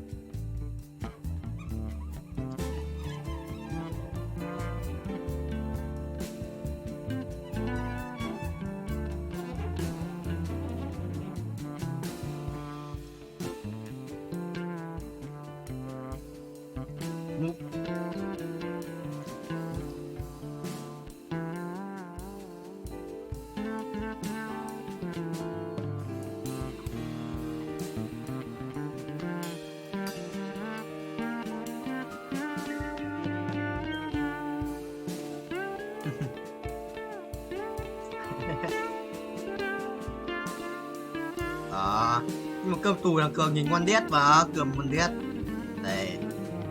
Đó, cơm nhìn đét với quyết cơm của tao chỉ rách hơn nhiều, cơm của tao chỉ rác hơn nhiều. Của anh thì cơm rác rưởi và cơm nữa còn cho cái thuốc B1 và cho đỡ đi ấy em. Đó, cho một canh ấy, đéo. Đó cho anh cái B1 một canh, đéo gì ở luật thế, một nhà chứ. Đéo gì ở luật thế. Ai à? Đồ dịch dạ. Đúng rồi. Thôi anh tử thần. Yeah. Wow. Thôi anh phải đánh hắc áo rồi. Thôi nhá, đi xin nhá. Bye bye.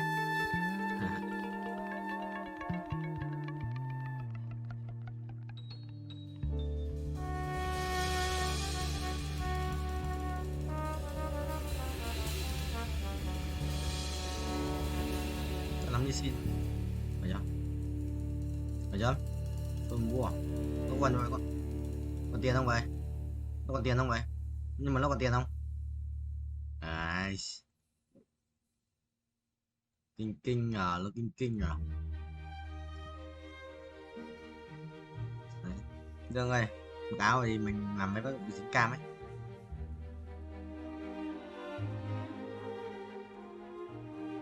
Cả đóng thì đóng cửa bật điều hòa đi.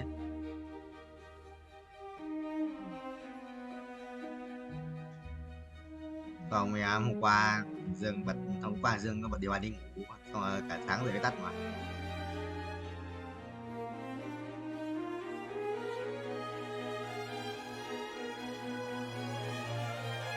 Đây là một cái một ăn xịn hơn, hoặc là trong vài vòng tiếp theo thêm vàng à.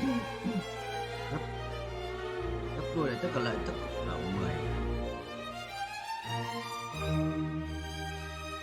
Tôi nhớ nhận được con cassette để chung đúng không?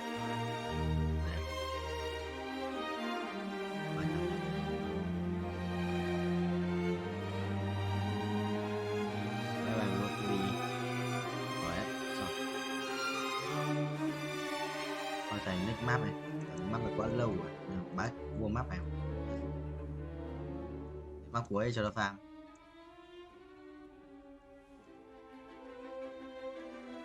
Develop chỉ sẽ có những con gì, thứ nhất là sẽ có cao cường, quan hệ rất là đặc biệt, yes.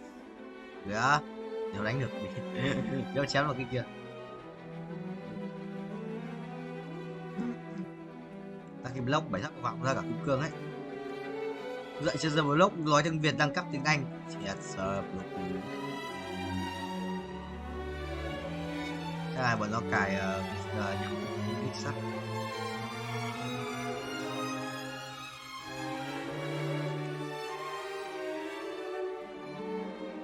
Sẽ silat kìa.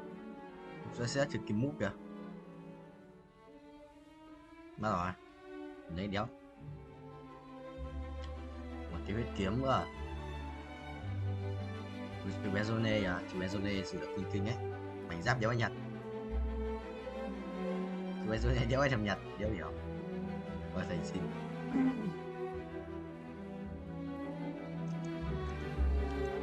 Vâng rồi. Và là năm 10 sẽ ra hàng sống. Đấy. 12 ạ. Bây giờ 4 giờ bắt đầu đi. 4 giờ anh tắt xong anh đi. 3 tiếng, quay được 3 tiếng. Và có về quê ở đâu? Và ở quê thầy hóa thành xác chết anh chịu. Anh Anh vào bao. Anh bị nhét vào bao anh thua đấy. Đóng lắp bàn tài gì. Dạ viết nhưng mà dấu rích 2.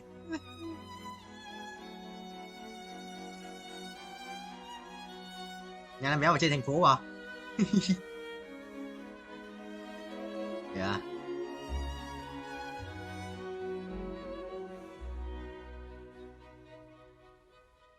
Về vừa cô lừa rồi. Nhớ được rồi, thua rồi. Cầm lâu quá. Cầm ai nữa đừng. Bao nhiêu à? 22 mở lấy từ khác.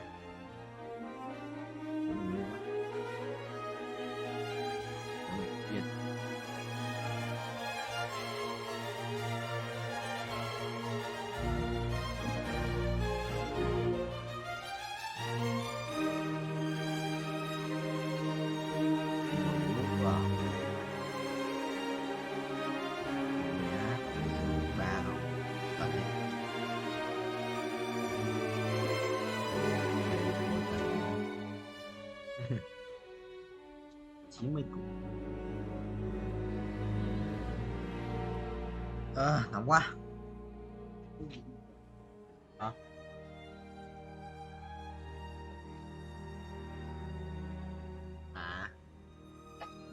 Con mèo ở phòng của nhà.